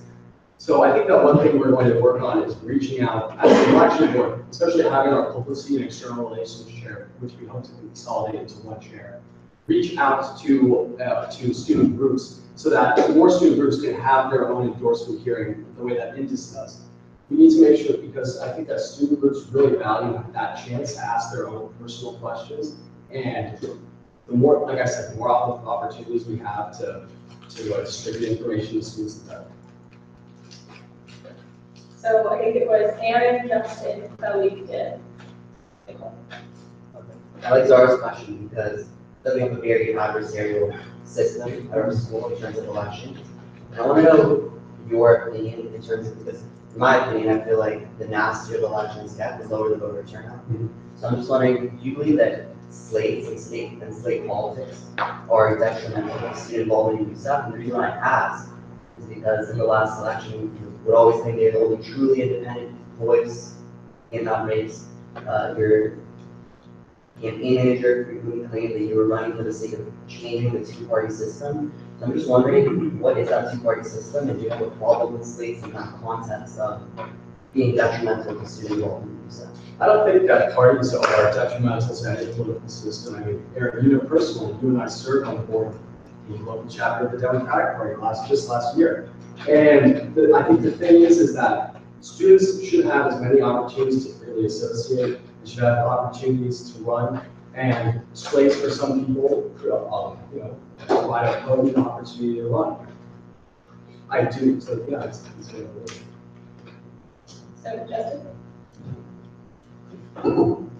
Thank you. So the offset of your opening, you mentioned the lack of competition that we have for, in particular, council society. How do you help increase, I guess, activism? Sure. Well, like I said, I think that access to information can solve quite a few problems. You know, sunlight is the best disinfectant, and I think that we can, like I said, reduce toxicity and increase competition just by telling students about these elections earlier on. However, we can also, like I said, streamline the candidate registration process. We can make it easier and make sure that more people know how to to submit referenda for the ballot. And I think that especially is actually going to increase turnout if we do, because the more, it's my opinion that the more people that are working on campaigns, the more those people have more friends. There are going to be more networks that are going to be directly pressured to vote. And so that peer pressure to vote is going to increase. So that's one thing that we really want to look at and when we review the election code, we'll take a look at sort of the old forms and the ways that candidates look at petitioning and getting ready to register. We're going to try and find a way to make that easier. We'll perhaps hold, as one of our town hall sort of group meetings, a tutorial on how to register as a candidate, how to get involved. And I think that allowing to provide more access points to the general public, to people who don't normally get involved in the political class on campus. But in your town halls with our executive council members, with our gen reps, our commissioners will allow students to sit there and say, wait, I could actually see myself, this is a real person doing this job, I could see myself running for this. I think that'll actually help. So I know there are a few other questions on the docket. We reached our 7-minute point. I'm going to recommend that we motion to extend by 10 minutes so that we have enough time to ask all those questions and hopefully keep it within that. So, see Justin, is there a motion? I'm making a motion to extend Q&A. Second. Thank you. All right, we're going to vote. IDP? Yes. PDP? Yes. Gen 1? Yes. Gen 3? Oh, yes. AAC? CEC? CAC? No. Facilities? Yes. And FSC? Therefore, by a vote of 8-1-0, this motion passes. And we're going to extend the Q&A period by 10 minutes. Beginning, we have our question docket, which is Chloe, Didion, and Nicole. That is. And then I can add Eric. Perfect. How would you define a conflict of interest, and if that were to occur, how would you do it? I think a conflict of interest concerning my individual self would be were I to have to cast judgment on someone with whom I have at that time a permanent affiliation, or with that aforementioned sort of affiliation, or on an individual that I perhaps in the past was intimately associated with, and I mean intimately, not in a romantic sense, but sort of in a legal sense. So I would say that, but if there is, I take where I appointed the election board chair, I'm going to take my charge of maintaining impartiality very seriously. I think in those cases, in any case where even the sort of the suggestion of compromised nature will in play, I would immediately defer to my vice chair or the next ranking. Next video. Okay, so I hope that you have been aware of what kinds of doing the election code, and with candidate spending and candidate funding, I really want to understand your concrete optimal amount that a candidate spending limit should be, and I hope that you be prepared with that idea of what you would want to do with that. Sure, it has been an issue that we've been talking about with candidate finances. Okay, so to my current understanding at the moment, you can't set, everyone's going to have sort of a flat limit, whether someone's running with a slate, whether someone's running independently, whether someone's running, with contestation or without it. So I think that ideally, I was looking at the numbers just for last year, it looked like roughly the rough median campaign expenditure was around $640. I guess that's somewhat adequate. I think that's still rather high for what's a student government election. At the same time, I think that, you know, we can address that issue through a number of different ways. Ideas that just come off the top of the head are putting a lowering a cap, or increase it, or in an effort to, you know, give students the demonstrated need of roughly $600 spending cap. We could consider somehow finding that money and subsidizing that to all campaigns that enter. Obviously, this is all, this is all conjecture at the moment. It's all hypothetical, and we'll all have to pass the muster with the council.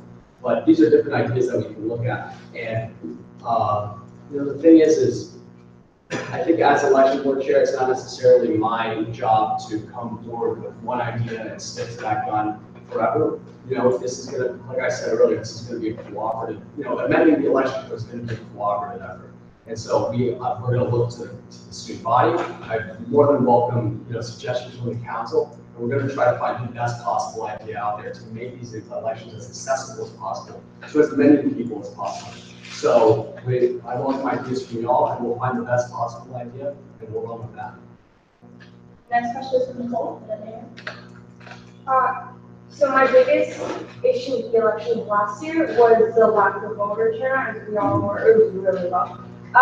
So what specific examples do you have of how you're going to actively work to increase that? And by, other than like town halls, and by specific, I mean like I commit to going Absolutely. to like, hold on.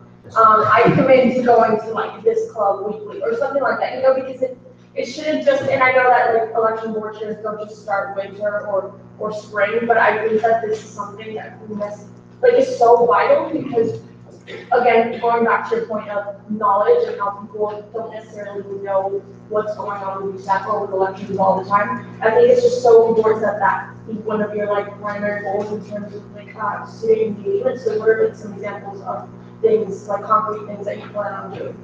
Yeah, 100% equal. I completely agree, and I said in my application that the real sort of the entire job of the election board chair that we just had read off, really boils down to making sure that we have consistent voter engagement and a high voter turnout. I think that 20% is paltry. I think that one thing that we've noticed last year, Danielle reminded me, is that the year before this past election, there were five referenda on the ballot, and that contributed to an exceptionally high turnout. So we're going to encourage people to submit referenda. At the same time, we can't guarantee that. So one way that we'll definitely try to look at, one method we'll look at to guarantee higher turnout is physical polling places. Obviously, people can still vote on my UCLA, but I think that people are used to the idea of going to a ballot, and to a ballot polling place and voting right there. We'll try to do it. We'll see what we can do about getting space in Kirkhoff, maybe on the Hill where people can't campaign anyways. We're also going to look at splitting up, like I said, the candidates. We'll split up possibly the debates so that there are, like I said, more entry points so that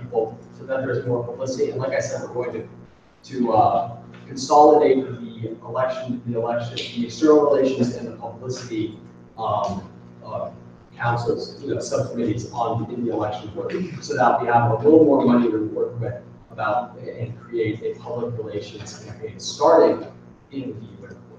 Can I just follow up, just a quick, because your answers kind of seem like it's already when the candidates have been listed. If I assume any outreach beforehand, because that's still important, because so any examples in terms of that you kind of have planned out, because the physical polling, but that's getting to a little late. One thing we'll do is during this winter quarter, I'm going to task my whatever we decide to call it, external relations and marketing, new committee, amalgamated committee. We're going to call it whatever we call it. We'll task them with putting together a set of weekly videos. We're going to put out a bunch of Facebook videos. We're also at the same time going to prioritize having people on the election board go to club meetings such as Brewing Democrats, such as in this, all these weekly meetings, and we're going to start reminding people, this is something that happens. We'd love to talk to you about the structure of the election code. Like we said, welcoming those recommendations for amendments. I think that getting people involved and in the amendment process and reminding them that their constitution, even their USAC constitution, is a living document and one that they can have an effect on. We'll start getting people more involved. we'll certainly go, we'll definitely do a lot of physical walking around, talking to people. And another way, I think that'll mostly cover it, you know, web press campaigns, stuff in the, we'd love to do some stuff in the Daily Bruin. We have some prerogatives where we actually do have to post things in the Daily Bruin, so we'll make sure to do that more consistently. I think that, you know, like I said, any way that we can disseminate that information, especially if it's, you know, on the internet where people are already looking, or in person where it's harder for them to opt out, we'll make sure that that happens. And then we'll welcome ideas from you, because I know you have a great YouTube channel and stuff. You obviously shout out. So we have a little less than 2 minutes left. Our questions remaining from Aaron, Justin, and Zara. Cool, okay. My biggest problem with election last year was that there was no math behind the sanctions. Like, there's no like chart that says, right, if you do this, then you get this sanction. One time I literally spoke to a teacher, and I wasn't even intending for it to be campaign related, and then I got a day of no, like 9 to 5, no firing for me. And then I had like other people in a similar situation get like 4 hours, 6 hours, like literally there's no, you plan on like finding a way to get like maybe a chart or something like that, makes it so that it's fair. That's a really good point, Aaron. I mean, one of the reasons that I first got involved in thinking about the election code, you know, in my sophomore year of college, was because I found during that election that a lot of the decisions handed down by the election board seemed arbitrary, and they did not seem, it didn't seem like there was some sort of overarching rubric by which the election code was, you know, handing out sanctions. So I'm absolutely amenable to working with you specifically and with everyone on the council in general on making sure that when we amend the election code, that we make sure that there's a structure for the sanctions to be handed out, you know. Justin? Yes. A couple of minutes ago, you mentioned the possibility of subsidies for candidates. So I don't want to speak for you, but would you be in favor of public financing of campaigns? I think that it's definitely an option. Like I said, we'll look at any option on the table that's politically possible and that might possibly benefit students, constituents, and candidates. So we'll definitely take a look. I think that in general, you know, UCLA is supposed to be the hotbed of leaders of the future. We have to look at if we want to see policies writ large, we have to start small. So it's definitely a policy that I would look at now. And Zara? So this is more of like a clarification question. So you've been previously mentioning the restructuring of election board positions. Mm-hmm. So what exactly are you restructuring and why? Well, specifically the one that I sort of immediately thought about, and I spoke to Danielle about it, is the external relations subcommittee and the marketing subcommittee. I think that the two of them, I spoke to her and she said that really like one of them is sort of a graveyard shift kind of job. I believe she said marketing, they only had like 3 people working on it down below, other than the subcommittee chair. And on the other hand, external relations is really important, but it involves a lot of things that to me, you know, would overlap with what we want both the marketing director to do as well. So we'd like to consolidate that into one sort of external relations and marketing, committee, and at the same time, perhaps open up the possibility of creating a debate subcommittee so that we can have someone focusing on creating debate questions throughout the year, workshopping, perhaps especially since we'll hopefully be doing town halls with y'all and the students on campus, you know, workshopping questions then, so that by the time we come down to the debates, we have experienced moderators, we have people that are working with real hard questions, no real situation. So we just hit 11 minutes. I see there are one comment. Let's get an assessment of how many questions there are, so we can propose like having the time for it to be sort of like with legal conversations to success. I see 3 ones. So, huh? I don't know. No, that's fine. We can count it. So is 5 minutes enough? So is there a motion to? Jack, if you want to drink water, I told them to if you have anything available. Is there a motion to? Justin? I move to state your name at my call. Is there a second? Aaron? Thank you. So this is a 5-minute section to Q&A. We're going to begin the vote IDP. Yes. EVP? Yes. JAG 1? Yes. JAG 3? Yes. AAC? Yes. CEC? CAC? No. Facilities? Is that, yeah? Yeah. And MSC? Yeah. By a vote of 8 to 1 to 0, this motion passes and will extend by an additional 5 minutes. We have here something from Chloe and. So, Brett, can you give me your top 3 concrete specific examples of things that you want to do here, not just like consolidating, like or changing positions in the election board, but specific things that you would want to do top 3? Okay, top 3, I mean, I want to increase turnout. I want to increase. Like how? I want to increase turnout by specifically, we'd like to try physical polling places. We want to make sure that it's as easy to get referenda on the ballot as possible. And we're going to go around, we'll workshop with student groups and other members of the community to make sure that they know their options and they know what's going on at council so that they can make educated choices about their referenda they tender. And on top of that, we're going to hold more events during the campaign season, prior to the campaign season, so that there are more points of entry for students on campus to learn about and become involved in their student government. And our next question is from Eric. Oh, sorry, Justin.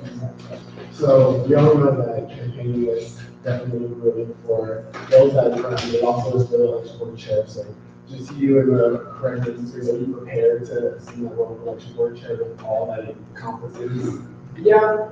I spent a lot of time in high school being here, and I don't mind going back. And With this, so with the conversations that we've been having on the table and being on the CRC, I've already been looking at different ways that we're mediating some campaign finances that already exist. I've spoken with the SOL office, so already the SOL office is discussing how students have complained about how flyers have followed them to class and filled room and walk to a place that is inaccessible. How we would address the issue, and just citing the bylaws of the election board chair, you are trying to maintain a safe environment for all students, not only the people that are running, but also the students that are on campus. So how we make sure to address the issue of flyering and bring it to light or solve the issue. Absolutely. I'm certainly interested in speaking with you further about it, Vivian, but I think that the thing about flyering is that it creates, especially physical flyering, it creates an environmental hazard. It's on a campus where we try to be as environmentally conscious and sustainable as possible. It's not necessarily the most up-to-date practice. And like you said, it does, I think, contribute, especially considering the time of campaigning that often overlaps with people's students' midterms. It can contribute to that stress that Ashraf and I discussed earlier. So I think that we definitely need to look at flyering, how we regulate flyering, whether we allow flyering at all, and make an informed decision about that point as an whole election board, and then with the council. 2 minutes left. Any other questions? Yeah, Justin. What relevant experience do you have in this position? Well, I ran as a candidate. I like you around this table. I was forced to become well versed in the election code so that I avoided as many sanctions as possible. And because of that, I think that I'm uniquely positioned to ensure to help open up the candidacy process to make it as accessible as possible for students, because I bring that unique perspective. At the same time, I also I've been involved in the student groups. Student groups are, as policy chair of the Democrats, I had to endorse the USAC election as well at one point. And I think that that perspective also gives me ideas about how we can change this going forward. And in terms of managerial experience, I'm the eldest of 3 children, and I have had the honor crown my entire life. So I transferred from UCSB, and one of the things I like there is that on the ballots, not only do you see the name of the person, but you see some of their experiences, some of their platforms. Is that something you'd be in favor of doing? Because some people just read the name on there, and then they know the affiliation, independence, or the party, but they don't know much other than that, except for what they hear, and sometimes it's not accurate. Would you be in favor of seeing some of the qualifications or platforms on the ballot as well? I would definitely be interested in taking a look at that option. I think we do have to consider, like I said, what sort of is going to be the easiest and least stressful for students. I think that putting as much information in front of the students as possible is great, because that means that the onus is on them to opt out of carry. about what actually happens in the election, sort of what you're saying. So I definitely be amenable to looking into that. I know at some point I spoke to Robbie Sands about his experience trying to get a voter registry on the website. I know that changing the website is tough, but if it is a feasible, it's a feasible change, and it's one that will benefit the student choices, then we should absolutely do it. Last question. If the council overstepped our boundaries as elected officers in an election board change them? I mean, in my opinion, I'm not the council's babysitter. You all are adults. I'm sure you can make the changes you want to make, but and it's not in my purview. I mean, it's not in my purview as a nominee for this position. It's an impartial position, I think, to cast judgment on past actions, but by us. But do you think it's you who should be making those decisions about what's in the board or us? So this question refers to Article 13 of the election. Yes, that's what it's. Yes, okay. I think that, that Article 13, I'm not Encyclopedia Brown, I can't tell you the exact definition of shall vis-a-vis other imperatives, but I think that, the election code, at the moment, at the least, at sort of the least vague, gives the election code, the election chairperson, the capability to tender amendments to the election code before the council. I don't know necessarily whether it's exclusive or not, and I really think that's something that needs to be left up to the judicial court to decide. So that's one last question. We all ran the same election. We know how toxic it was. We know how difficult it was. As students who were elected, we are beholden to stepping back into the space and being part of it. As someone who did not win the election, that you are opting to step back into this toxic space that we're all talking about. So my question for you is, why are you opting back into this process? Why are you choosing to be on board? Well, I mean, my first sort of major interaction with campus politics was with the election board chair. When in my second year, I became involved and passionate about the decisions that we were just sort of the nature we were just talking about, Aaron, the arbitrary nature of earlier sanctions and the lack of a structure in the election code, which since that date has not been amended. So I sort of consider it, and in my candidacy this past May, I prioritized getting voters involved. And I think that one of the main reasons any third-party candidate gets into the thing is to get more students involved, get more students voting. It was more about, I think, getting students engaged and saying, pick me, because obviously, I may be crazy, but I'm also a realistic man, So. The thing is, for me, my role, the role that I would be honored to have occupy on this campus during my tenure would be one that gets students more engaged in their own political self-determination, and one that makes sure that students that self-determination is of a fair and excellent caliber. And so I'd love to go out having done my campus to make that happen. That is the end of our question and answer period tonight. Dr. Diskin will have the opportunity to eliminate conclusion. When you've got about 10 seconds left to put down to the table, we'll know it's time to wrap up. So please begin whenever you're ready.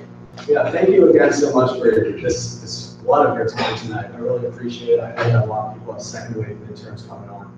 And I really appreciate you allowing me to put forth my vision for the election board as a cooperator with y'all for reform of the election code, and going forward as an impartial body, and making sure that we have the freest, fairest, and most accessible elections possible this coming year in a board with a productive rather than a toxic dialogue. Thank you very much. So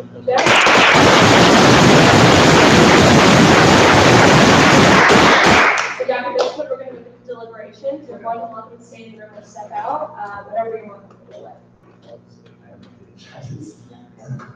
In order to move forward with the conversation, we will need a motion and a second to move into discussion. Is there a motion to approve the appointment of Jack Harris as the election worker? I'm next to Jack Harris.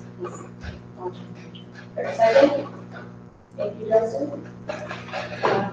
I would like to say a few things about this appointment specifically. We all know this is an appointment that we have taken very seriously, given the gravity of its effects on our campus. I could tell, and I could tell from some of the Jack walked in, and I'm sure you all saw his name on the appointment. It's a controversial appointment, right?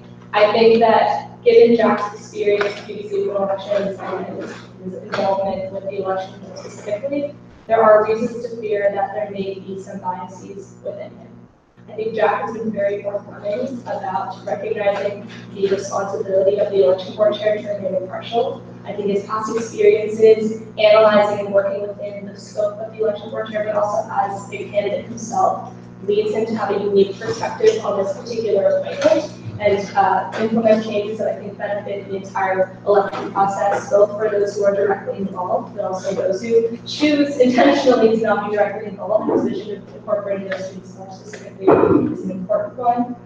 Before we go into conversation, I do want to say this. There is no student who we can appoint to the election board chair that we will all be comfortable with. I hope that you will consider appointing someone who you're all uncomfortable with. And I'll leave it at that. So is there any discussion regarding this appointment tonight?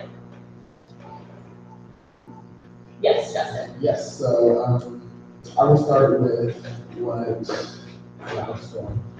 So I appreciate that one of his ideals to increase voter turnout was having physical polling places. I think it's a simplistic idea that I think would do leaps and bounds to increase voter turnout. I think it could kind of remind students of just like the archaicness of voting in general in America, so I appreciate that.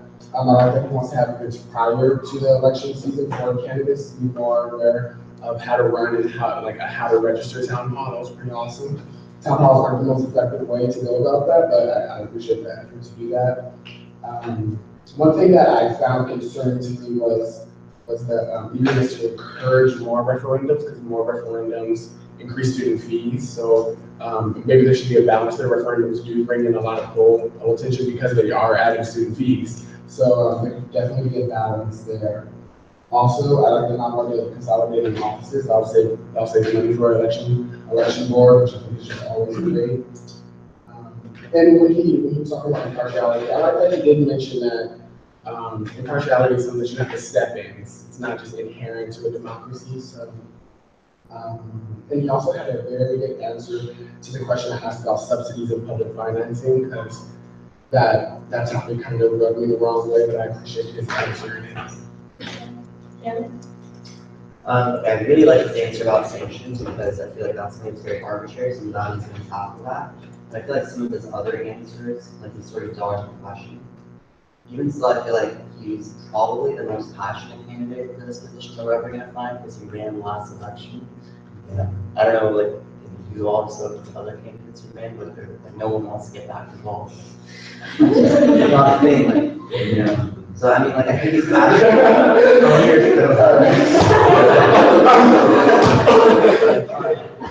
yeah, well, regardless, I think he's passionate, brings an interesting perspective, but I'm really undecided about it. So I don't know, I just want to hear what everyone else has to say. So if you go to get that first. So yeah, I do want to acknowledge the fact that like, I think it's really hard to come back from the USAC day. I'm trying to tell you, like, I don't want to be the meeting setting for your screenplay, but I really appreciate him choosing so much for this space. I also do want to say, like, his emphasis on lowering the barrier to entry into USAC is really important to me, because I know for me, someone who's been through election 3 times, there's so much institutional knowledge that I didn't have access to with regards to navigating elections. And I know that the ASUC election board at Berkeley has already started having workshops, like, now, as to, like, how to navigate elections and how to do all that, so I appreciate that.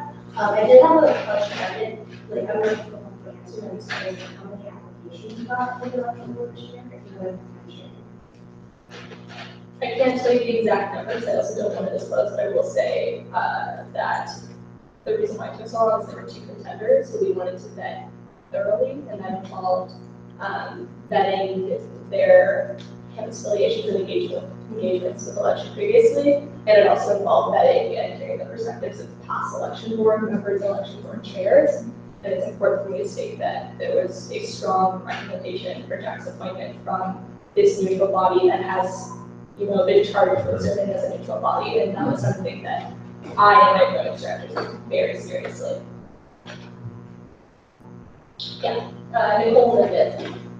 Oh, and this is something that I just thought of, because he mentioned the physical polling places, but I remember in the election code, it talks about how, like, like campaigning, you can't physically campaign from a certain distance from like polls, which I thought was like interesting, maybe like keep in mind in the future how that would like affect people, like if you wanted to have a poll room a lot, then what would happen to the people? But that interesting. But I also wanted to mention how I actually really like that he like ran last year, because he like really, he gets it and he's trying to make it then easier for all of the other candidates running. Because I know like coming in, for me through the elections, it was like difficult because there was just a lot of like new information that we had to deal with. So I think that it's like great to have someone who like already went through the process as opposed to like other people who just kind of like serve in the committee and then like do this like hierarchical type of thing.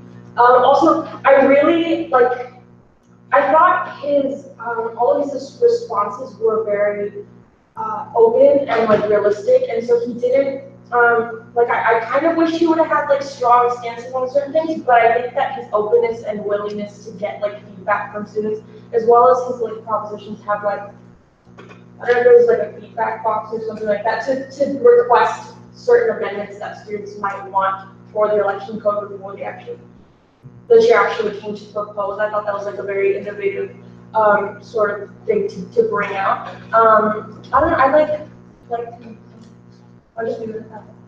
So David is already in it? Yeah. And then Justin, and then Blake. Okay, so first of all, I actually wanted to say that I appreciate Ariel putting Jack up, because I understand that with Aaron's questions, Jack did show an inherent bias during the campaign, and it does say a lot about changing the election board chair or the election code, and seeing that there is a candidate that is looking to do that. I think that is commendable on the appointments director's role. Some things that I did want to go over. The goals that he expressed on Dropbox and the town hall don't really allow for a lot of active student engagement. Students don't really care about USAC, and I don't think that a town hall or a Dropbox will benefit the process of getting students involved. Jack has expressed in the past that he hasn't been very impartial and has said things in the past to not support certain slates, which is alarming. Like even being an independent that ran against Burns United, like I'm not a fan of Burns United, but I don't know how I do feel about someone that has ran a campaign slandering other candidates in general. When we asked about campaign finances, he only cited the past campaign, and that's not a large enough sample size to cite on an average number of how many students or how much students spent. His plans of increasing students and engaging them to acquire referendum is not a good way of having students vote, because that inherently would make, it's just unintentional having a bunch of students try to push referendum for student fees just to get voter turnout. And physical polling places, with what Nicole said, already with students not wanting to go on Room Walk, I don't think that they would want to be wired next to the polling place to walk into the polling place, even with a different distance from the polling place, because that's what happens. But with all those things, I did want to say that I do think Jack is the most passionate candidate for this role, and someone that does understand the election code as it exists currently, and someone that's looking to change the way that it operates. Something that I want to say to Jack personally, or not personally, but just to you specifically, I do want you to do more research with the other UCs and how they operate with their election code, because I think that'll be beneficial in your goal right now, looking to change the way it operates. And I do want you to look and understand on it the way of like making voter turnout more intentional, rather than just getting more votes. We want to make sure that students are engaged in the process holistically, not just putting up referendums, not just getting more candidates involved, but actually making sure that the UCLA population as a whole understands that USAC is the place that change can be made. I think that's the main thing that you are trying to get in what you're saying, but I just want you to do that on your own and research, and then really come back with like those concrete amendments and what you are looking to change. But I do think, and I appreciate the appointments directors in the President's Office for being Jack's appointment. Those are just my thoughts. Okay, one Zara and then Justin and Blake. Yeah, just a quick comment, but in regards to the ideas on engagement and engagement of students in the process, and then the accessibility, I don't think that walking in here, I was expecting a very comprehensive plan of how this would go about, but I think just hearing like the bits and pieces of the ideas were there, there's a there's a bit of like creativity involved that I haven't seen. So that's it. I was gonna highlight, is kind of going on the narrative that we were talking about, him stepping back into the USAC space in elections because it is so toxic. And Jack's just a calm guy. I've never seen him frazzled, and I think that's really good for an election board chair to have, because there's just so much going on behind the scenes, I'm sure, that we even aren't privy to, that is going on in the election board. And his response to Aaron's questions, I think, showed his calmness. Aaron was direct quoting him. And so I think that's a testament to his calmness and his demeanor going into the election season, which was doing well. I agree with myself.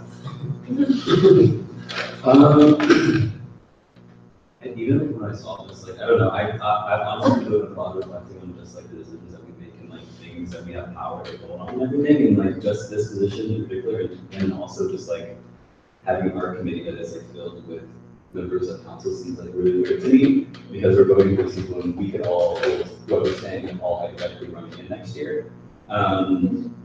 Which is why I'm going to say, because I feel like kind of weird about that. But just in terms of like this one in general, I do think that he should be in position.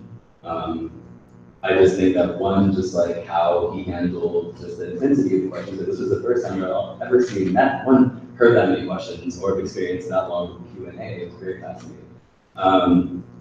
The way he handled them and just like items, like it was really very professional. He seemed to actually be very receptive and listening to what everyone was saying. And actually trying to think of solutions, even if he didn't come prepared with those solutions already. I think he does have the potential to do very well in this position. Just something to touch on, the questions that Aaron did ask, I know we all laughed, but that does add to the toxicity on our campus in general. I think direct quoting is good because you have good direct quotes of what someone says. But I mean, the way that we reacted was like laughter and stuff because we're not going through it currently.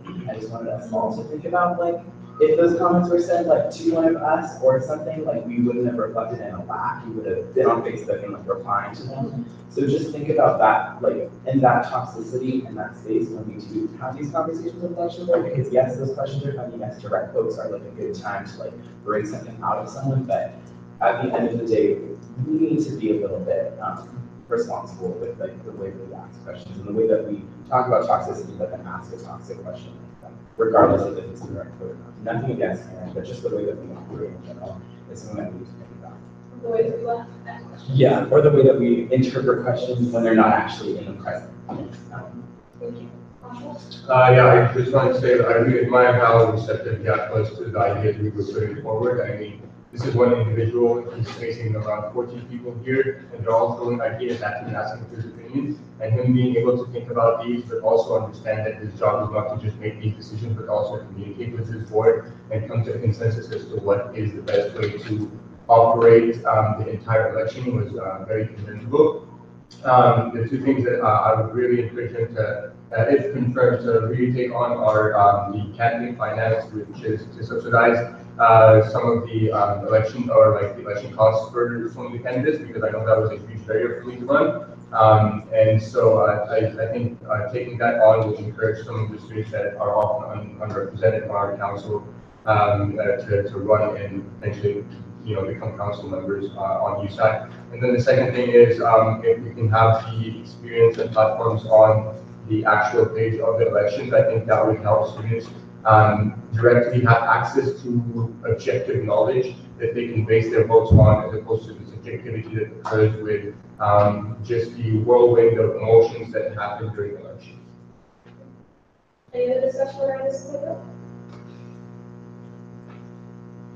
I guess I want to say I appreciate all of you being open to it. I know that I don't think there was one person around this table who like saw this and was like trying to get comfortable with it, and I think that's, or maybe it wasn't comfortable with it.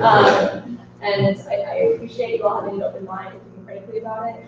A lot of you touched on this, but I do want to repeat it. Like, I really appreciate the fact that Jack did come in and say, like, I'm going to do X, Y, Z. He offered like A, B, C, L, M, N, O, P for every single thing he came up with, and I appreciate that he like doesn't see this role as being like being person who comes down and says what to do, but like really is looking to engage not just our council, but the entire campus community, how to improve elections for everyone. I do appreciate Jack taking it upon himself to restore students' faith in USAC, but I also think a lot of that onus is on us as well. So we talked a lot about that, like let's do that together too. So with that being said, we do motion on the table and there's a second, so we're gonna move along with a vote. Beginning, so approval of the appointment of Jack Price to the election board chair position. So we're gonna begin with IDP. Yes. EDP. Yes. General 1. Yes. General 3. Yes. AAC. Yes. CEC. Yes. CAC. Facilities. Yes. FSC. Abstain. Therefore, by a vote of 7 to 0 to 2, congratulations, Zach, you have appointed election board chair.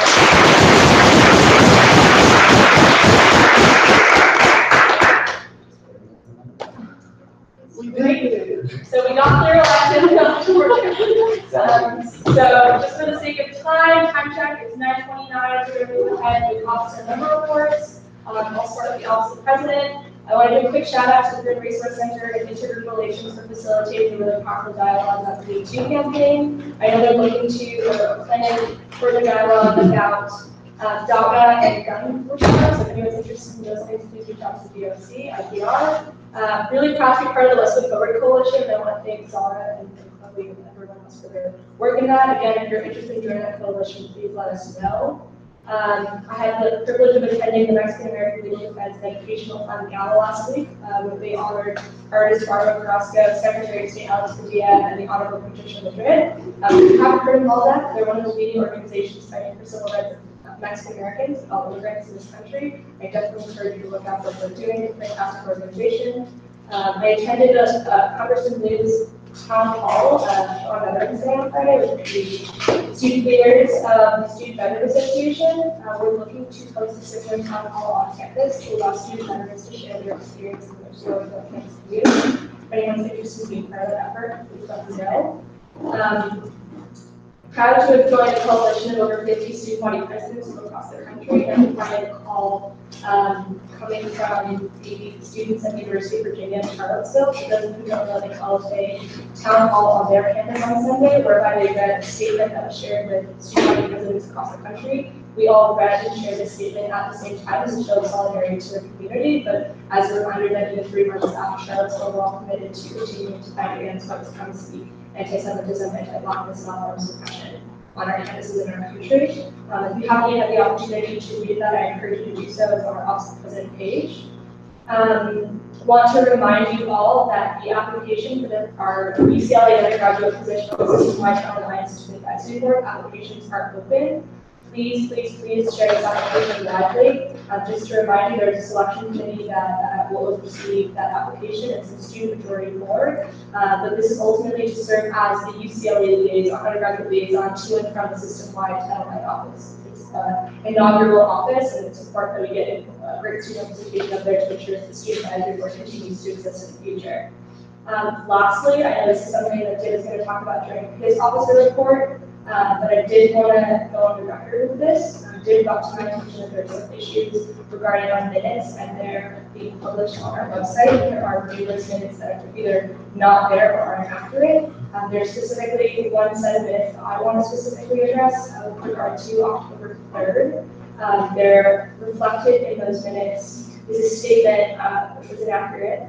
That stated that my office initiated and executed the growing card preferred name change independently or unilaterally. That is not at all the case. As was updated in the minutes that should have been published, students specifically within the LGBTQIA have been advocating for this change for years. I saw my role in this obviously be a facilitator, and so I'm happy to facilitate that conversation. By no means was that a project that I initiated or should receive any credit for. I want to apologize to members of that community if that inaccuracy reflected caused them any harm, and I want to take responsibility for that. And I hope that we can fix that error on our end too. But I also want to take this as an opportunity to reaffirm that I believe my role as USAC president to be to facilitate conversations with on and off the council table. So I hope that, I will also be sending this in regards to leaders within that community specifically, but I do want to go on record saying, I hope that I can continue to work with that community and all communities on campus to help elevate and uplift their students, student voices and student needs to relevant campus entities to ensure that they can implement the changes that they want to see on this campus.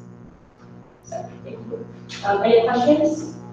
Yes. That was just, it was one thing. It was August 10th, but that was in the minutes, not October. Oh, thank you. You're welcome. It's like just a thing, and I'll explain them. I can explain the minutes right now. If you Maybe we'll wait together just because I know it's a long It's a lot. conversation. Great, so we're done with the office of president, and we want to IDP. Since we're all talking about the data, all of these are shared guidance and issues will be presented from our values. So we modify these things in our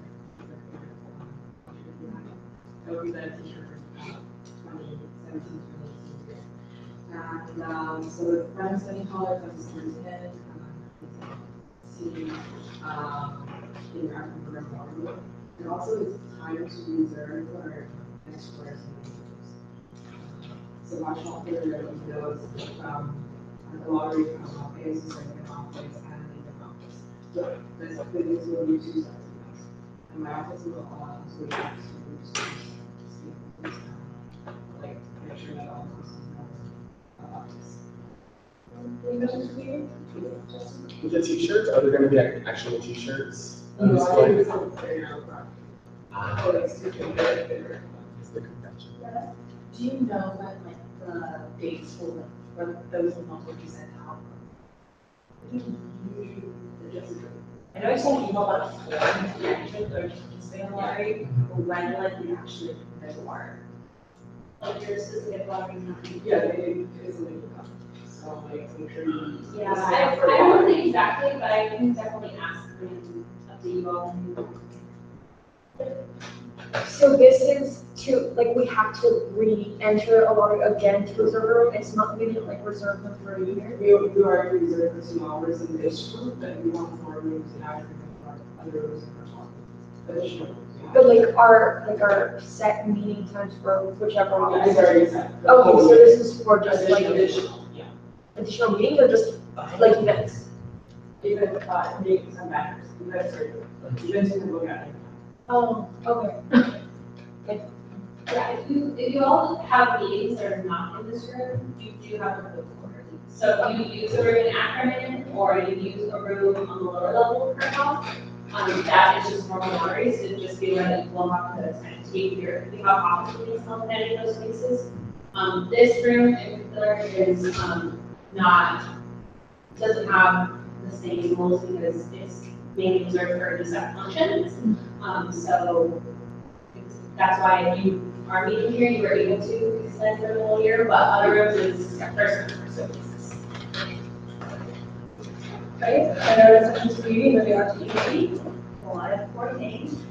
So first, hopefully by now you've all heard about the issue of the 2.5% tuition increase. So originally the regions were going to vote to approve the 2018-2019 budget at their region's meeting like probably in November, but they decided to push that back to January, kind of make developments in the state budget. And what's kind of interesting is that as of last week, that January meeting was supposed to be held at UCLA, but I just checked and they updated so that it's being held at UCSF as usual. And so I do want to go on record saying that I don't think it's a pure coincidence that the meeting where they'll be voting on the tuition increase is no longer happening at an actual undergrad campus. The last time that this happened in 2009, there were hundreds of students who came out and flooded the Cordell Commons areas because their meeting was at the Grand Ballroom or whatever it is in Cordell.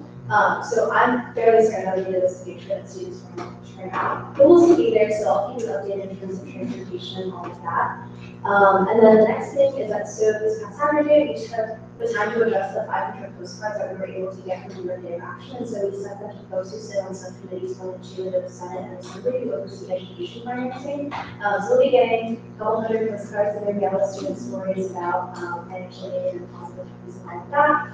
And then on Sunday, our campus organizer, Director Christine, spoke at a press conference organized by Congress from the Texas office. I just really want to thank her for sharing her perspectives, and she talked about what it's like to be a student, $40,000 in debt, and how she would be impacted by the current tax bill.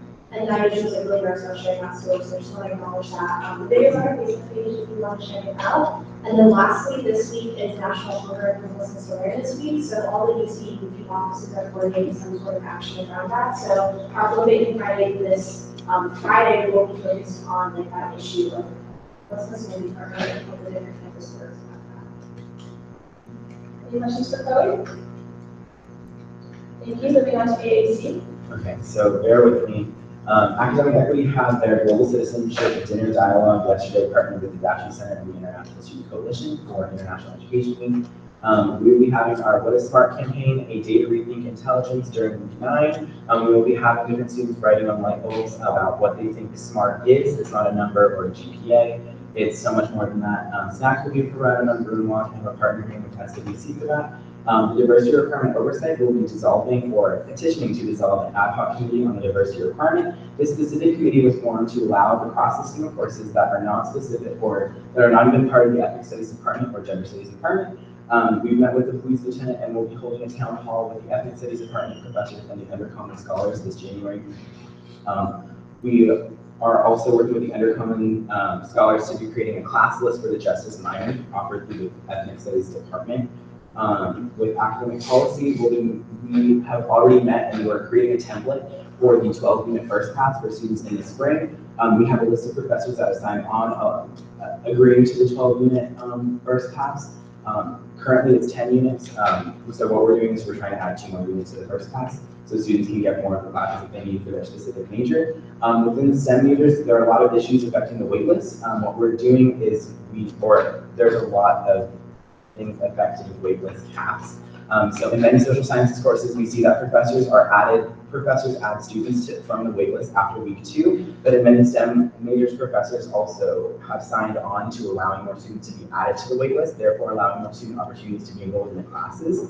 That problem not really being faced by social sciences, we're trying to just center our efforts of advocacy towards the STEM majors. With Sanctuary Campus, we have our Sanctuary Art Space tomorrow in the office. Students will be able to paint, color, draw, define what Sanctuary is to them. Our Sanctuary Art Show will be this Friday in the office from 6 to 8. And then we have scheduled our meeting with the new Immigration Policy Director at Clinic Block to re-propose our list of demands for Sanctuary, but also our list of demands for the valet workers. With academic welfare, we've met with Jan Reif and the Committee of Instructional Technology to streamline the process of switching from Brewcast to Eco 360. An opt-in email will be sent before winter 2008, so professors are aware that they'll be able to use Eco 360. We'll be continuing to advocate for more classes to use Eco 360 instead of Brewcast. Eco 360 is a program that simultaneously broadcasts lectures with captions. And also it allows students that aren't even in the classroom to ask professors questions, and then they get a sidebar when they're lecturing and they can answer a question while they're also lecturing. So it's very innovative in the way that they allow students that aren't even in the classroom to be a part of the class and make it accessible in that way. And then I have an academic senate update from the different committees that met. With the faculty executive committee, we discussed the upper level professors' paychecks and how they're able to write their own paychecks, whereas assistant professors are not getting enough money to even live in Westwood when they're usually the ones doing the lectures and creating the foundation for the coursework. So that was on a voting, that was for students to vote on. So the way that the academic senate works, just to bring more visibility to the Senate, the way that students vote is through email. So they'll get an email sent from the chair of the chair or the vice chair of the Senate, and then they'll vote on that specific matter, kind of anonymously. So professors, even if they are in a room or they're teaching that student in general, it's not a conflict of interest on how they feel about a certain topic.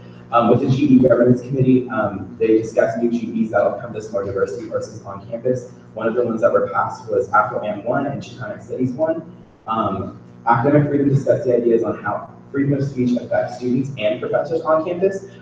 With racial microaggressions from professors, they'll ensure to open up the evaluations that students have and make sure that students understand that they can discuss the issues of when they feel unsafe with professors. That'll also be added to the syllabi under evaluations. And then with the minutes, okay. So this is more of a clerical thing that I was looking at because it was brought to my attention when we were planning Pride Week. And Aria was super open to the discussion and stuff, which I appreciate.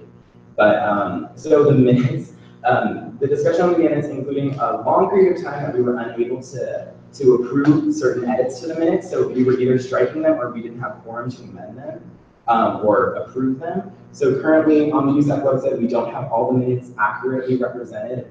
So the edits that need to be made next week. And then I hope everyone can look through the minutes and just see if there are edits that need to be made, because then we can approve them next week. So next week we'll be approving the minutes for each of the ones that haven't been approved or struck through. And then finally, something to do in conjunction is if you're adding to the minutes, make sure you're going on USAC Live and typing in what you said, because that's also the way that you can connect what you said to the minutes. But just a quick thing to alleviate the problem in general officer member reports is you can send your minutes, you can email them to our minute taker, and she'll just add them to the minutes, which like I think is pretty good. But that's all I have. Are there any questions? Yeah. Which ones aren't approved? Isn't it just? So the ones that aren't approved, there are about 6 that aren't approved. Ariel has a list. I have it on my phone, but there are about 6 that aren't approved. So go through them, even if you feel that you, because there are red lines on some of them with the emails. If there isn't an officer member report for you, or you see that something should be changed, just add that to the edits, and then we'll approve it next week, because a lot of those minutes aren't approved. I think what we should do is if you can email all of council the list of ones that aren't approved so they can go back and look at them, that would be super beneficial. And if you need help, I can help you out with that. Sorry.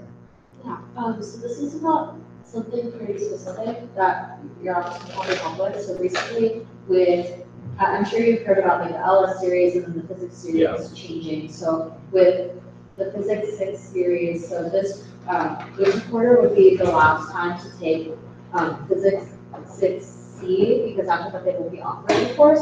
And the way that they disseminated information about the series changing was like very, very poorly. Like you random listeners, a lot of it was through word of mouth. And it hasn't even been second class, and both lectures for that class are already filled. And I'm really scared that there are a lot of students who don't know about this change, who haven't been able to even access the class. So like a lot of students would, well, frankly, just be screwed over by the process. So if that's something that your office would help with, that would be great. Also, the last thing, just facilities, we'll be hosting our co-program with DFA Design for America. We're having a town hall on Thursday of week 9 to discuss study space, and then we'll also have 3 different ideation labs for quiet study space, more active study space, and then also classroom study space. So I'll send all that info so you can send it to your office, because it's good to have different student inputs in those spaces. But yeah, thanks for. Are there any other questions? I just want to touch on 2 things really quickly with regard to the minutes. That's all I was super guilty of it. We're going to send our officer reports to you on time. I've already spoken to you about this, so maybe it'll help mitigate this process. If we could put our minutes up on a Google form and allow us not to make edits, but make suggestions. So if there are any edits, we can know exactly what the edit is, so that we can see the updated form, what the changes are, and track each other's changes. If we can maybe set up a process so that like all edits need to be made by, let's say, Sunday night, to allow everyone on Monday and at the latest Tuesday to look over those things. I'm happy to sit down with you to like codify that process into our guidelines as well. I think it'll help us make sure that we don't have situations in which there are different versions of minutes that may or may not end up on the website. So we talk about it afterwards. Deb, I'm going to be regarding the 60. Is there a cost associated with it? So Broomcast is actually federally funded. So what we would be doing is doing Eco 360 is a program that costs less than Broomcast currently. So we would still be employing the same amount of students that are employed by Broomcast, but the facilities of Broomcast, but we'll be spending a little bit less money on the actual program. My question here, the reason why I ask is specifically because I wonder if there's a way of negotiating that partnership with Eco 360 University, if we can see if USAC can potentially benefit from that. We unfortunately don't have the limited budget to cover those types of things, because the data room has rightfully said, our technology right now is not up to par. And so if in recognition of the fact that we have a presentation today about ADA compliance, like if we could potentially benefit from that change, if we can implement that right here, that'd be great. I agree. I wonder how much we have in our, because we could use discretionary, but if we could negotiate it down, that would be great. I know other student governments do those things. I mean, it's not really Eco 360, like people that I'm talking to, moreover that I'm talking to the university to adopt the program. So they're almost the ones that I'm not the middleman between the two, but it's interesting that if I was, okay, I'll like contact them and see. Okay, that there are students in Berkeley specifically that work really well on negotiating such partnerships, and so if we need a contract from them to sort of serve as a template, that would be great. Sure. Awesome. Moving on, I'm going to ask that we allow Christina's presentation or officer report to be sent via email, and Sherry sent it out, shared minutes just for the sake of time. So we're going to move on to the facilities commission. So our Red Safety event will be held tomorrow from 7 to 9 p.m. in the Carcel Hermosa Room. It's a co-program with the Asian Pacific Coalition, and it's going to be an interactive session regarding discrimination-based violence and how to safely intervene in these sorts of incidents as a community member. Second, our campus waste team is still taking donations for our Room Bazaar event over the course of the week. The event will be held on Friday from 11 a.m. to 2 p.m. in Brook Plaza. E3 as well as SWC Spirit will also be there, tabling with information and leading activities about zero waste. And then third, as a follow-up after the Dance Spaces Town Hall, so 2 days later, there was a John Wooden Board of Governors meeting. And from the meeting, we received commitments to the following. So the Board of Governors plans to pass an official statement suggesting for a feasibility study of Wooden to assess spaces within the facility that can be repurposed or renovated in order to increase space efficiency, revisiting the policy on racquetball room reservations in an effort to designate at least one room for dance groups, understanding funding sources that can be utilized for short-term solutions, such as portable mirrors or dance floors, and even larger construction projects related to renovations of the space. Revisiting the current plan for 24-hour Wooden in an effort to take the underutilized hours and then allocate them into time slots that can be used by groups at more convenient times. And then lastly, creating a list of groups affected by this issue alongside a list of spaces on campus that have the potential to be used in order to strategize a plan to allocate space based on time and need. I just want to give a special shout out to a member of the dance community that has really been like spearheading these efforts. They have been like amazing over the course of this entire process, and it's just so. I know he's been up in your office as well, but it's just been amazing like working with him as well as other members of the dance community to really push this through. So, and then lastly, we'll be partnering with ePlate for an interactive activity on Monday and Tuesday, November 20th and 21st, to learn about how much water goes specifically into the production of ePlate's most iconic food items.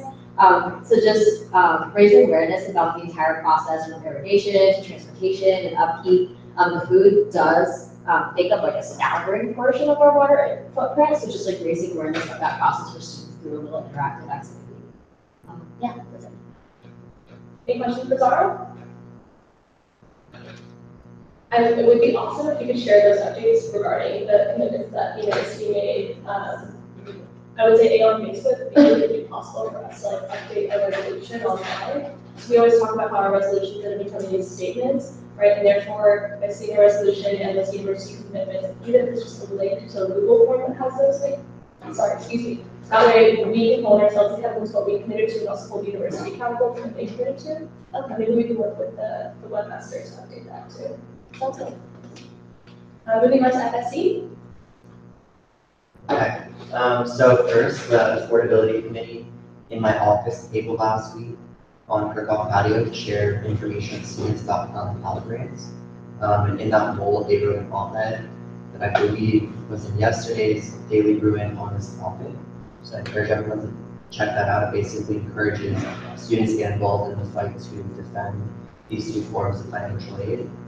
Second, the Financial Supports Commission has officially received the $1,000 in permanent parking scholarships from Transportation Department Services, and we're going to be working closely with the Partner Advocacy Task Force to distribute this. So stay tuned for how you and other students can apply later this week. I'm going to ask, once we do share that information on our Facebook page, that everyone else shares it so we reach as many people as possible.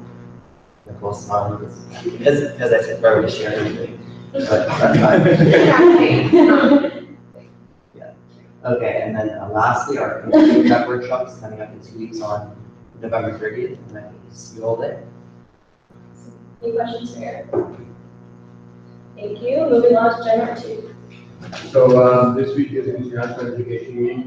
I hope you all have a big fun event that you're like going out to for international students. It's typically been in the past about American students who travel abroad and experience that college life in another country for a semester or so. But UCLA is changing it to more about students who come from abroad that experience their college years here in the United States. So there are 2 events that are happening tomorrow from 7 to 9. There's an open mic and storytelling event. And we are looking for actually a couple more international students to share their stories there. I believe we're collaborating with CAC and with ISLC, which is the International Coalition. So thank you to our partners too. Please make sure you come out to that if you have time. Thursday, we have another event. It's UCLA in a map. It's 11 to 4 p.m. in Patio. Our second impressions project, we will be launching that tomorrow. We've already collected a lot of stories that are very touching from international students, and we'll be releasing them slowly but surely over the next few weeks.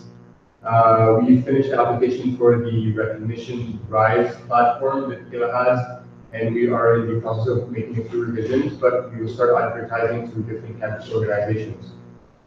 We've reached out to FAST, which is the Fashion and Student Trend Organization, to see if there's potential for collaborating with them about on the Body Positivity Fashion Show. For the International Career Fair, we're finalizing the details in the next meeting with the Career Center, and we'll keep you all posted on that. And finally, for the Daily Room submission that you mentioned, it's finally been approved and will be out by tomorrow or after tomorrow. Any questions for Joshua? Thank you. Moving on to CEC. So this past week, we had 2 very successful events. Our No Name concert, which was in Kirkhoff Grand Salon, it was sold out within 5 minutes. The event went live, so it ran super smoothly. We had big capacity, and then we also had an event for a CEC speaker, which was a picture animation manager for the film Coco, so that was really cool. And then coming up, we have Campus Movie Fest finale is this Thursday in African Grand Ballroom, and so basically the top 16 films will be showcased, and then the top 4 films will move on to the next round of competition against schools across the whole country for like super like coveted prizes and awards. So come out to see that finale. There's some amazing film that these students have been producing, and share your peers. Like, that's even like crazier. So that's this Thursday, if anyone's interested. And then we also have a free sneak peek of Justice League tomorrow night at AGB. So that's really cool. It's the whole movie. Sometimes I've been hearing recently that people get asking, like, oh, sneak peeks. Like, is the whole movie? Yeah. There's the trailer. I don't know, like clips or something, or like half of it, and then just like have on. But it is a whole movie. So if you're interested in seeing it before actually having to pay for it in the movie theater, come to HB tomorrow. It's also sponsored by Abercrombie and Fitch for some reason. They just decided that they wanted to pay for it, so it's okay. And we'll be giving out 2 free, I guess they're not. We'll be giving out 2 $50 gift cards to Abercrombie and Fitch at the screen tomorrow. So if you're down to go shopping, Abercrombie and Fitch has 2 things, come out. Yeah. Any questions? What was the time and date? Or it's tomorrow, but what time? For Justice League, it's tomorrow at 8 p.m. But so the Eventbrite reservations are already sold out. The thing is, there's a standby. There's a standby, which people get quickly. So at 7:30, moving forward, so you can start. This is what we do. So reservations for sneak peeks go on Eventbrite 2 business days before the event, and it's already sold out for Justice League. That doesn't mean you can't go. The standby line starts whenever you want to form it, technically. And that, so people just form it, like, I don't know, people form it around like 6 o'clock, right? And so like the standby line will form, let's just make an example. Do not remember that. People will just, yeah. So people come and get their wristbands and they play through Eventbrite, and the standby line will form, and then starting at 7:30, any reservations that were made on Eventbrite that haven't been claimed will then go to the standby. Yeah. So you still have a chance.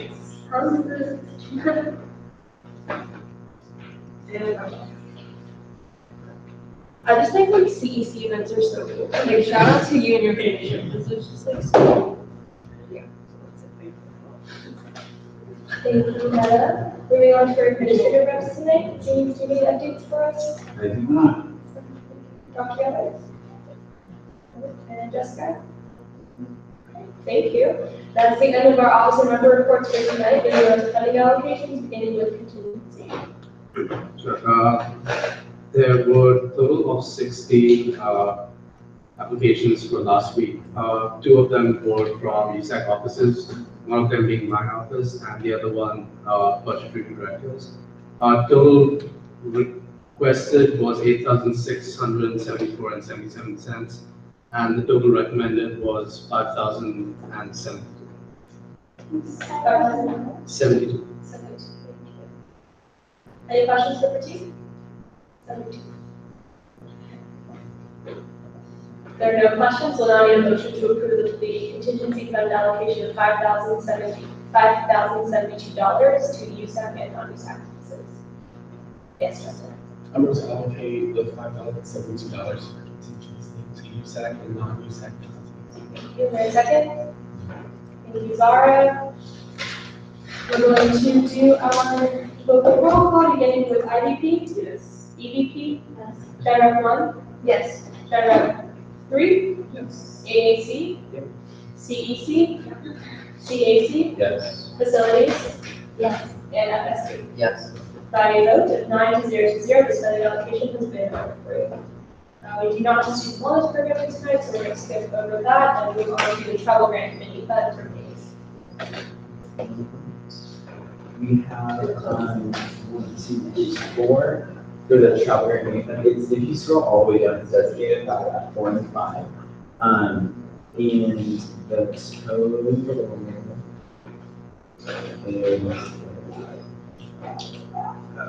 I have to quickly, can we, sorry, it's like 1 moment. The total, oh, it's in the document. Yeah.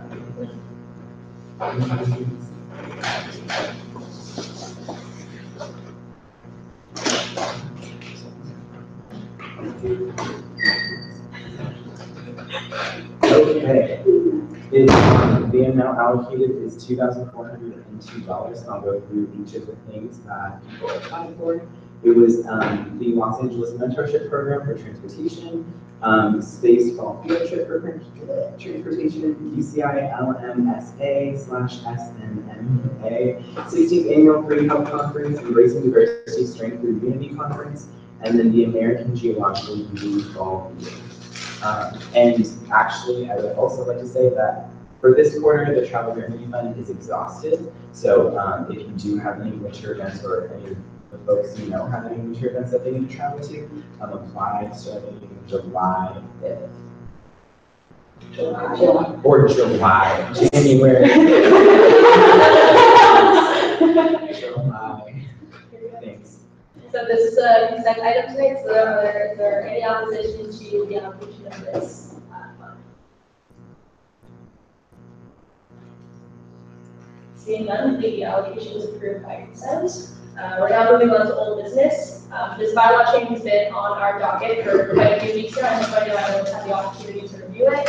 I need not tell you the importance of implementing mandatory Title IX sexual harassment training for elected officials nowadays, given the scope of the discussion regarding this issue in our world today.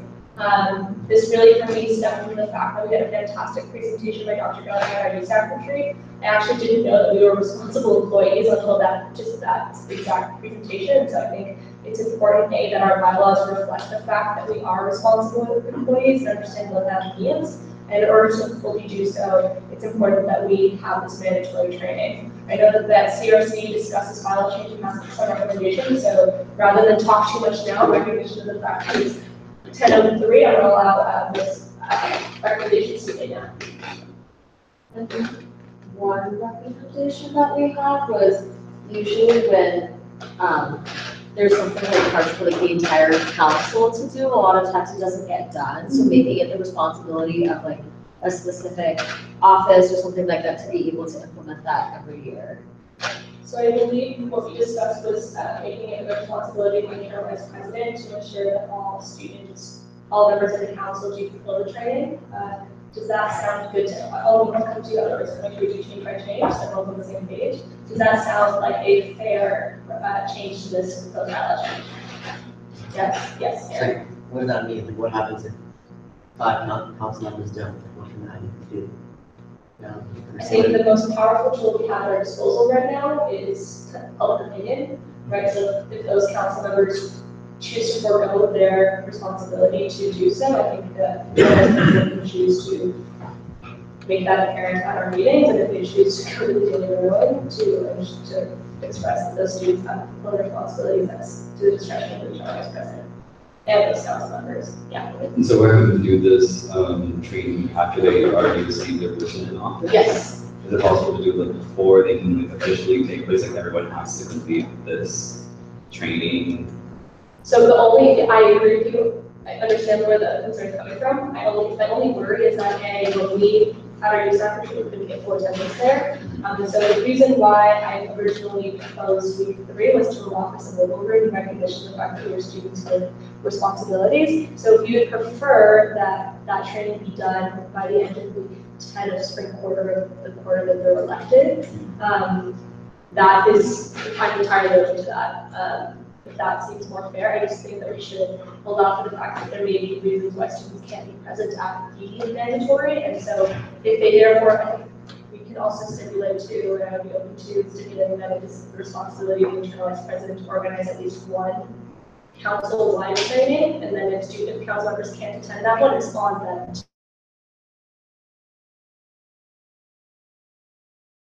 Fair? So the proposed changes right now are to hold that is there. So where it says led by the UCLA Title IX office by week 3 of fall quarter, would be by week 10 of, let's say, the spring quarter in which they are elected.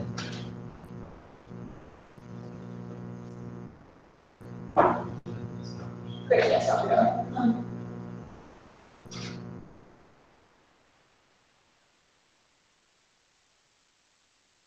Possibility that there might be a special election, I would hesitate to specify, right? So your is well taken, so let's say by week 10 of the quarter in which they are elected.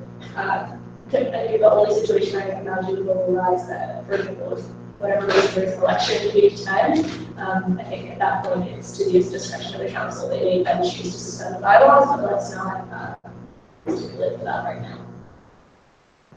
Thank you. So we already want the proposed change to account for the accountability mechanism. We want to add maybe letter B that stipulates that it is the responsibility of the internal vice president to organize at least one council-wide training opportunity. If council members are not able to attend that particular training opportunity, the onus is then on them to seek out and acquire that training by themselves. Does that sound fair? Yes. Is there any way, like, the council didn't have to report back, like, I didn't do it in good faith, I guess? I think it's the IDP's responsibility, it's their responsibility to put the IDP on the IDP and then track that. Gotcha. Yeah. Yes. Maybe like, I don't know, that this is super important. Yeah. So that I feel like this should be completed like long before we really like start doing our work. Yep. Is it possible to maybe put like some type of like restriction limitation on something so that it can be, or limit, or maybe what's the word looking for? Kind of like a expiration date, like you have until this amount of time when you take your office to complete the training. So,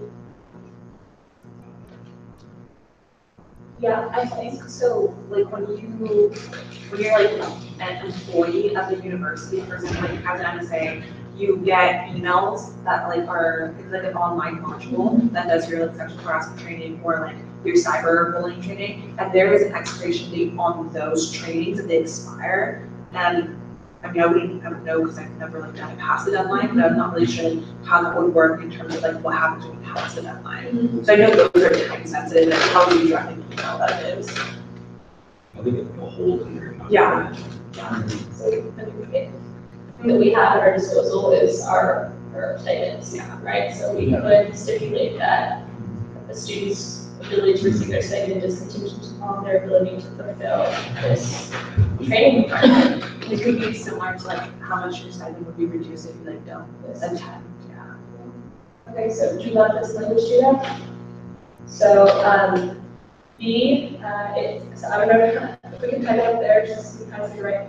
So, oh, we can't edit it to PDF, got it. No, it's on Google Form, but, or, I can only view it, so if anybody else has edit access, maybe someone should do it. Okay. Or I requested it from you. Oh, okay. Oh, perfect. Sorry about that.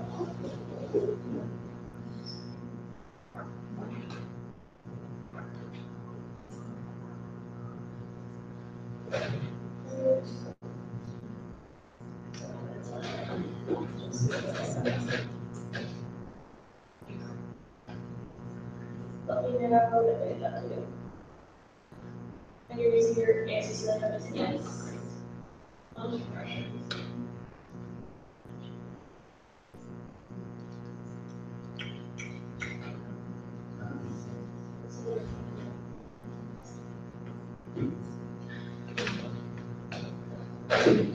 Great.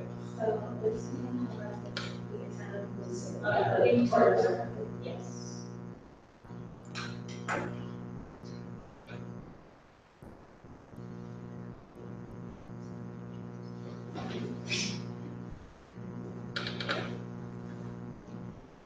Right, the next, our B item would be, it is the responsibility of the regional vice president to organize at least one council-wide training opportunity before the end of the quarter.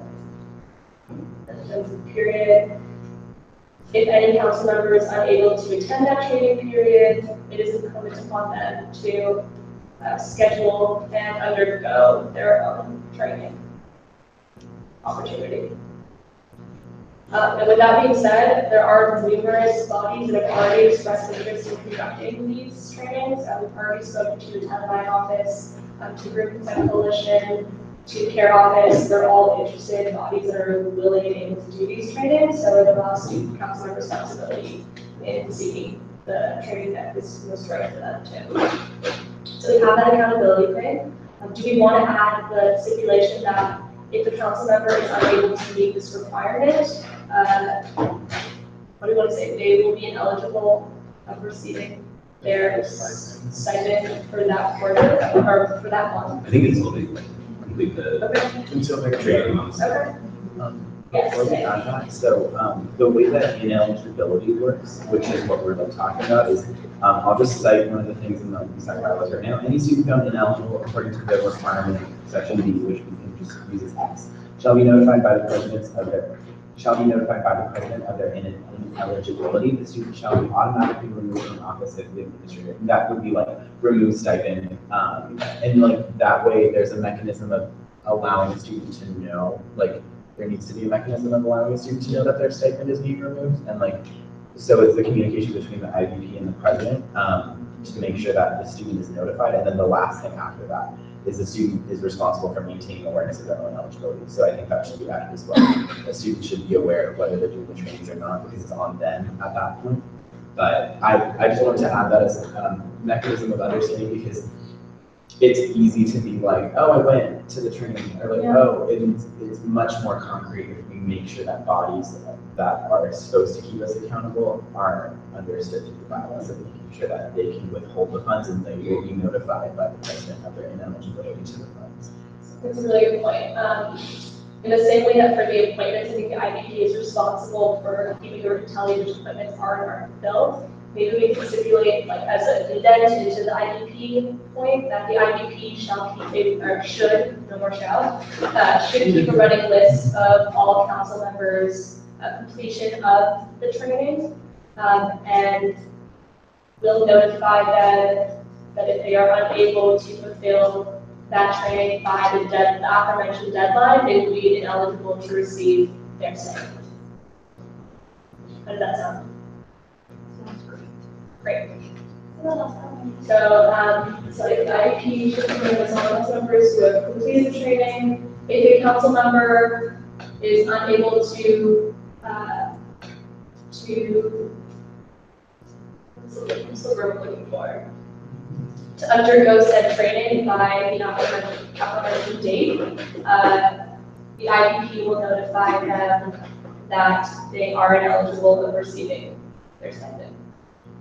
Or maybe we should say, like, the council member will be ineligible to receive their stipend until they fulfill said training. Because I worry that the vagueness of it as it currently stands will lead to some interpretation that may be problematic. So maybe we can take that out and just take out that sentence and say, council members are ineligible to receive their stipends until, maybe we should set bullet points like D. Council members are ineligible to receive their stipend until they fulfill said training. Yes.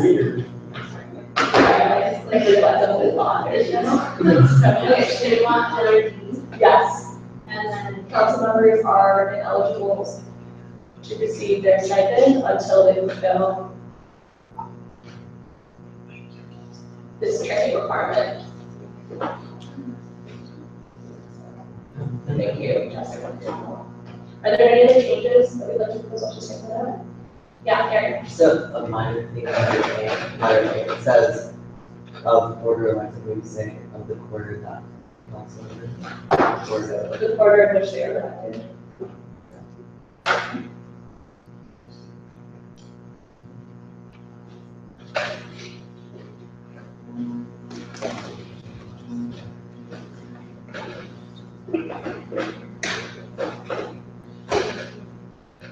So I know that there was a conversation among CRC to add other types of training as requirements to the council, specifically allyship training. Is that still something we'd like to bring up today, or something we'd like to talk about more before proposing the allyship? We talked about allyship training. I think it's good to have, but I think let's talk about it more in CRC before we do that, because that's always, we can always do it later. We've added a lot of amendments to it, and I don't want to. I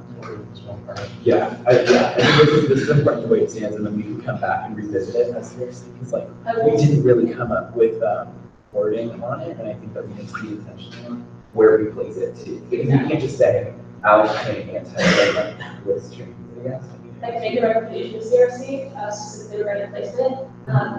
The bylaws as they currently stand don't have like requirements of council, like as its own article, so we may want to go create a specific article talking about the expectations of council members. Like, to be honest with you, I would struggle to find a place where this specific change fit. It was under discrimination, which seemed like the most appropriate fit given the scope of Title IX, but if there was the creation of this specific article talking about responsibility, or even like a section responsibilities of council members holistically beyond just their office charge, I would definitely recommend that they move this section into there. But I think it is a show of good faith on our part to put this in our bylaws as urgently as we can. We could be close to the part of the bylaws that talks about the specific duties of each office, and before that, just having like the specific duties of all. Great. So are there any other changes to this proposed bylaw change? So as is the case with our resolutions, I'm just going to read it out to everyone so everyone can know what the change is. So our proposed change, so section E says discrimination. Item 1 is the council shall not support or affiliate with any organization which legally discriminates on the basis of race, creed, sex, except as exempt from Title IX, age, national origin, religion, physical handicap, or sexual orientation. As such, in recognition of council members' status as responsible employees, All elected council members must complete a mandatory Title IX training, including but not limited to sexual violence and harassment policy, UCLA's confidential resources and reporting options, and council members' obligations as responsible employees, led by the UCLA Title IX office by week 10 of the quarter in which they are elected. It is the responsibility of the internal vice president to organize one group training for council. If any council member cannot attend that training, it is their responsibility to complete the training on their own time. The IVP should keep a running list of all council members who have completed the training. Maybe we can add to report to council by week 10 of the quarter in which they are elected, so it's clear that there is like an expectation. So would that be the Tuesday of week 10 or the end of week 10? That's a good question. What do you think? I mean, theoretically, the elections happen week 5 or week 6, which is historically been the case. I think by Tuesday of week 10 isn't fair. So by the week 10 council meeting of the quarter in which they are elected.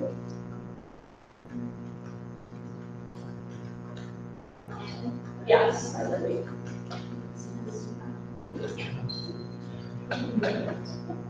And then the last folder is the council members are eligible to receive their stipend until the training requirement has been fulfilled. Does that sound good? Everyone comfortable? Yes.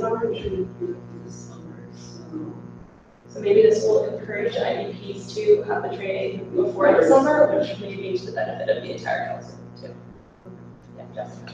I just want to make one point about letter D, council members being eligible to receive their stipend. So probably this would fall on IDP, but we want to be able to be sure to communicate that to SGA because they are the ones that facilitate the payment of those stipends. And so I'm not really sure logistically how that would look if someone has completed this training and therefore is ineligible. So maybe that's also something we can just follow with SGA. Don't you keep track of like attendance and stuff, so that they get track that, maybe we have like a separate sheet for that, and then just check off who did, and that would just be, I guess, the one that's additional, I think, obviously, you said it, as an additional, they had completed this, and then else do this. Why don't we put that straight into the bylaw, right? So the IDP shall report to council and student government accounting by week, like week 10 meeting before they're elected. Now they've built into the responsibilities and the accountability. With that being said, though, I feel comfortable maybe doing a table with bylaw change today to have the opportunity to speak to SGA, so we're not ending with a can or can't do before implementing the bylaw change. Does that sound good to everyone? So hopefully by next week we can, maybe would you mind speaking to SGA about that? Awesome. So if you could report back to us by next week, we can officially vote on this. But because we are focused on this right now, are there any other changes? Hopefully next week we can get the go ahead from SGA and just vote on it to save our time, because it is Thanksgiving week as well. Are there any other changes you'd like to propose to this bylaw change today? Seeing none, we'll table it till next week. Maybe if you could put it on the agenda also, that would be great.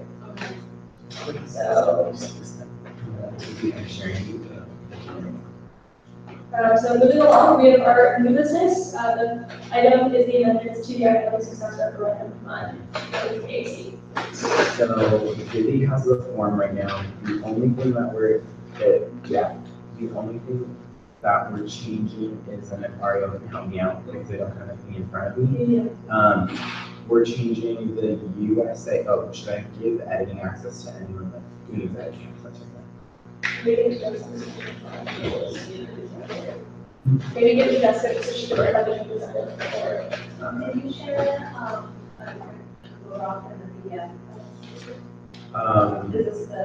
This is the guideline changes to the PDF that I sent, which is the strike through with the additional comment added. So just for council to look at it before, and then here's the bolded thing that we have to do. So it just sent it to you as an access.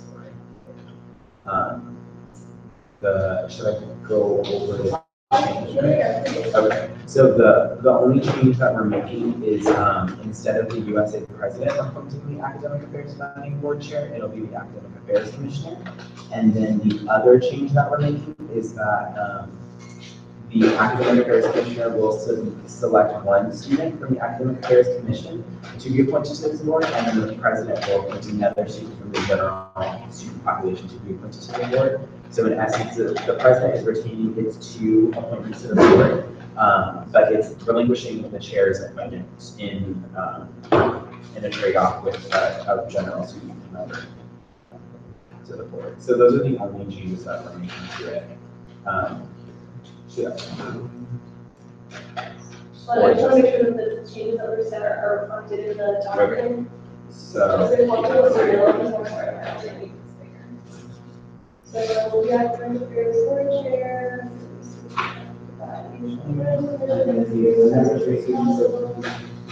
So did you want to say the one undergraduate student or one undergraduate student member shall be selected by the academic affairs commissioner of the AAC by the majority council? And then the next. Copy paste that. Yeah, so then one undergraduate student member shall be selected by the USAC or by the USAC president from the general student population approved by a majority vote of USAC.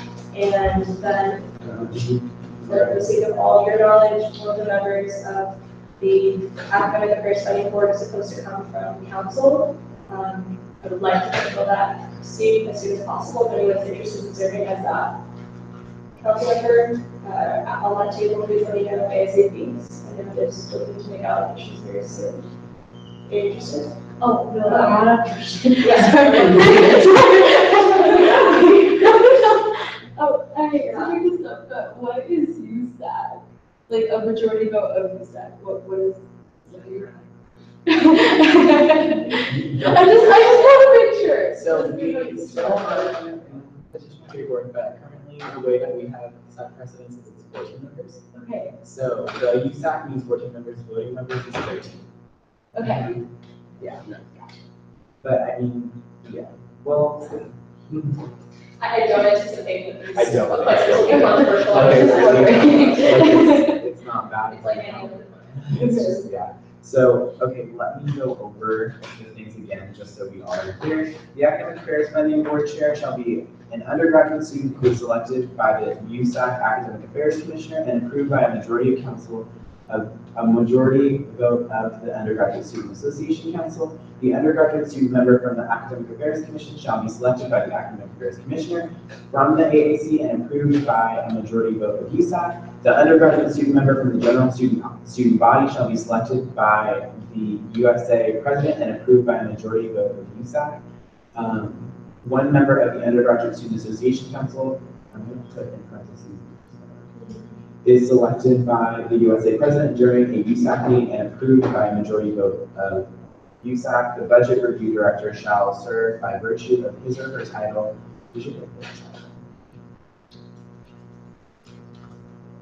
Their title and may designate the assistant budget review director to serve in the ASUCLA executive director shall serve by virtue of their title and may designate a representative to serve in their place. Okay. I think that's reflective and it will be, let me just check the guidelines one more time.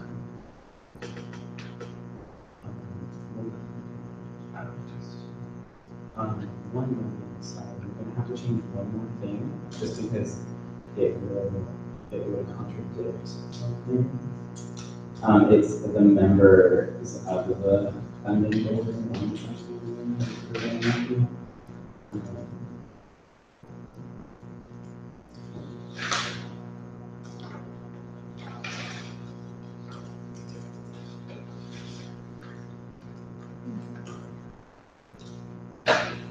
Oh, is that the bylaws? Mm-hmm. Okay. It's like the beginning part that would need to be changed to reflect.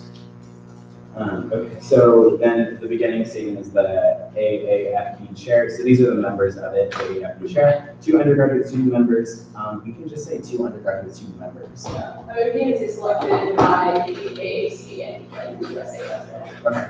2 undergraduate student members selected from the Academic Affairs Commission and the USA Can we say by instead of from your equipment is comes from AAC, but just want to make clear that it's not coming from the office. Yes. Should be referred to selected by the Academic Affairs Commission and the USAC President, a member of the Undergraduate Student Association, so it is not the Academic Affairs Commission, the Budget Director, yes, and then the Executive Director. So in order to move into official discussion about this, we will need a motion and a second. Is there a motion to approve the amended academic success report and the fund guidelines? Justin? Yes. Is there a second? Thanks, Sarah. So, great. Are there any questions regarding the proposed changes? Seeing none, we'll move into a vote, beginning with IVP. EVP? Yes. Agenda 1? Yes. Agenda 3? Yes. AAC? Yes. CEC? Yes. CAC? Yes. Facilities? FSC? Yes. Therefore, by the vote of 0 to 0, this motion passes, and the academic success report guidelines have been amended. Great, moving on to announcements. If we can send out the attendance sheet, that'd be great. Mark, for tonight, Nicole, give us off. Okay, so like my campaign is still going on. If you didn't know already, the campaign to support undocumented students and raise money for, I can't call it scholarships, but like financial awards, in partnership through the Undocumented Student Program. So update on the campaign. We've raised like $1,267 so far, which is exciting. It's kind of like, in my opinion, it's kind of slow, which is why I would encourage you all to continue to share the campaign. And thank you to the council members that have already made a contribution. Like, wow, like you're amazing. Also, we have like anonymous donors, which is exciting too. It's like, wow. And then the other. If you have been on the Bruin Walk, I don't know if you've seen like by the Bruin Bear or like by the John Wooden statue. Like Aaron and I yesterday, in the midst of like the Ben Shapiro protests. Well, it wasn't even, well, whatever. So the turmoil that was happening outside, we were like gracefully and peacefully like writing support and Dr. Bruins on the chalkboard. So it's super cute. And I posted pictures on like my personal Instagram page, but also the USAC, the UCLA Genrep 1 Instagram page, which you should all follow. But that's it. Thank you so much for like listening. Any other announcements tonight? Yes. We have our art space tomorrow in the office, so please come on. We'll be having like canvases and stuff set up. So if anyone wants to come and Just to reiterate on Oscar's point that you made earlier, tomorrow we're on the Facebook programming. It would be nice to just come and like learn about the experiences of international students, which as we have heard from the selection cycle, those narratives often go unnoticed or unheard. So I'm super excited. So I'd love to invite you all out. Aaron, Just because I think we forgot to mention it at the beginning of council.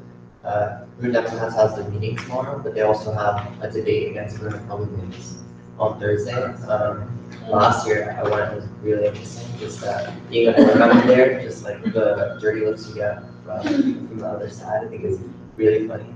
But at the same time, I wouldn't say it's cool that we have this opportunity, but I think it provides a forum. One of the only times on our campus that students who are direct polar opposites in terms of political points of view are able to talk, and sometimes things get a little contentious, but I think that's part of politics, and I think would be cool for us as council members to do it. It's Thursday at 6:30 in chat, but I think it's in that place on the hill that they always have debates.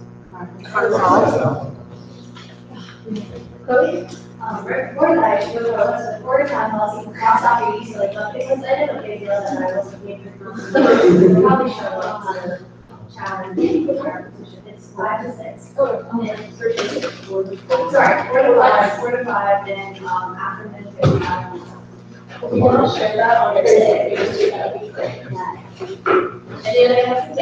So for the lottery, to enter the neighborhood, so that one to do the awareness tomorrow, so they can, I forward the email to everyone, whatever that's. It's in through a deep. Next 30 hours.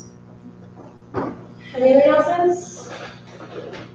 Shared cool opportunity that shared with me, the underground scholars initiative is hosting a film screening called, or movie called From Incarceration to Education. It's from 6 p.m. to 8 p.m. in the MS building. I know that you're going. There are tickets that are free, but they do need to be registered in advance. I can share that. Any other announcements? Seeing none, now entertain a motion to adjourn. I'm going to adjourn at 10:30. I second. Okay. Where's? Oh, there's a motion to adjourn at the table, so we're going to begin with the IDP. Yes. EDP? Yes. Agenda 1? Yes. Agenda 3? Yes. AAC? CEC? CAC? Yes. Facilities? SSC? Vote of 9 to 0 to 0, motion passes, so we can officially adjourn. Here's the sign.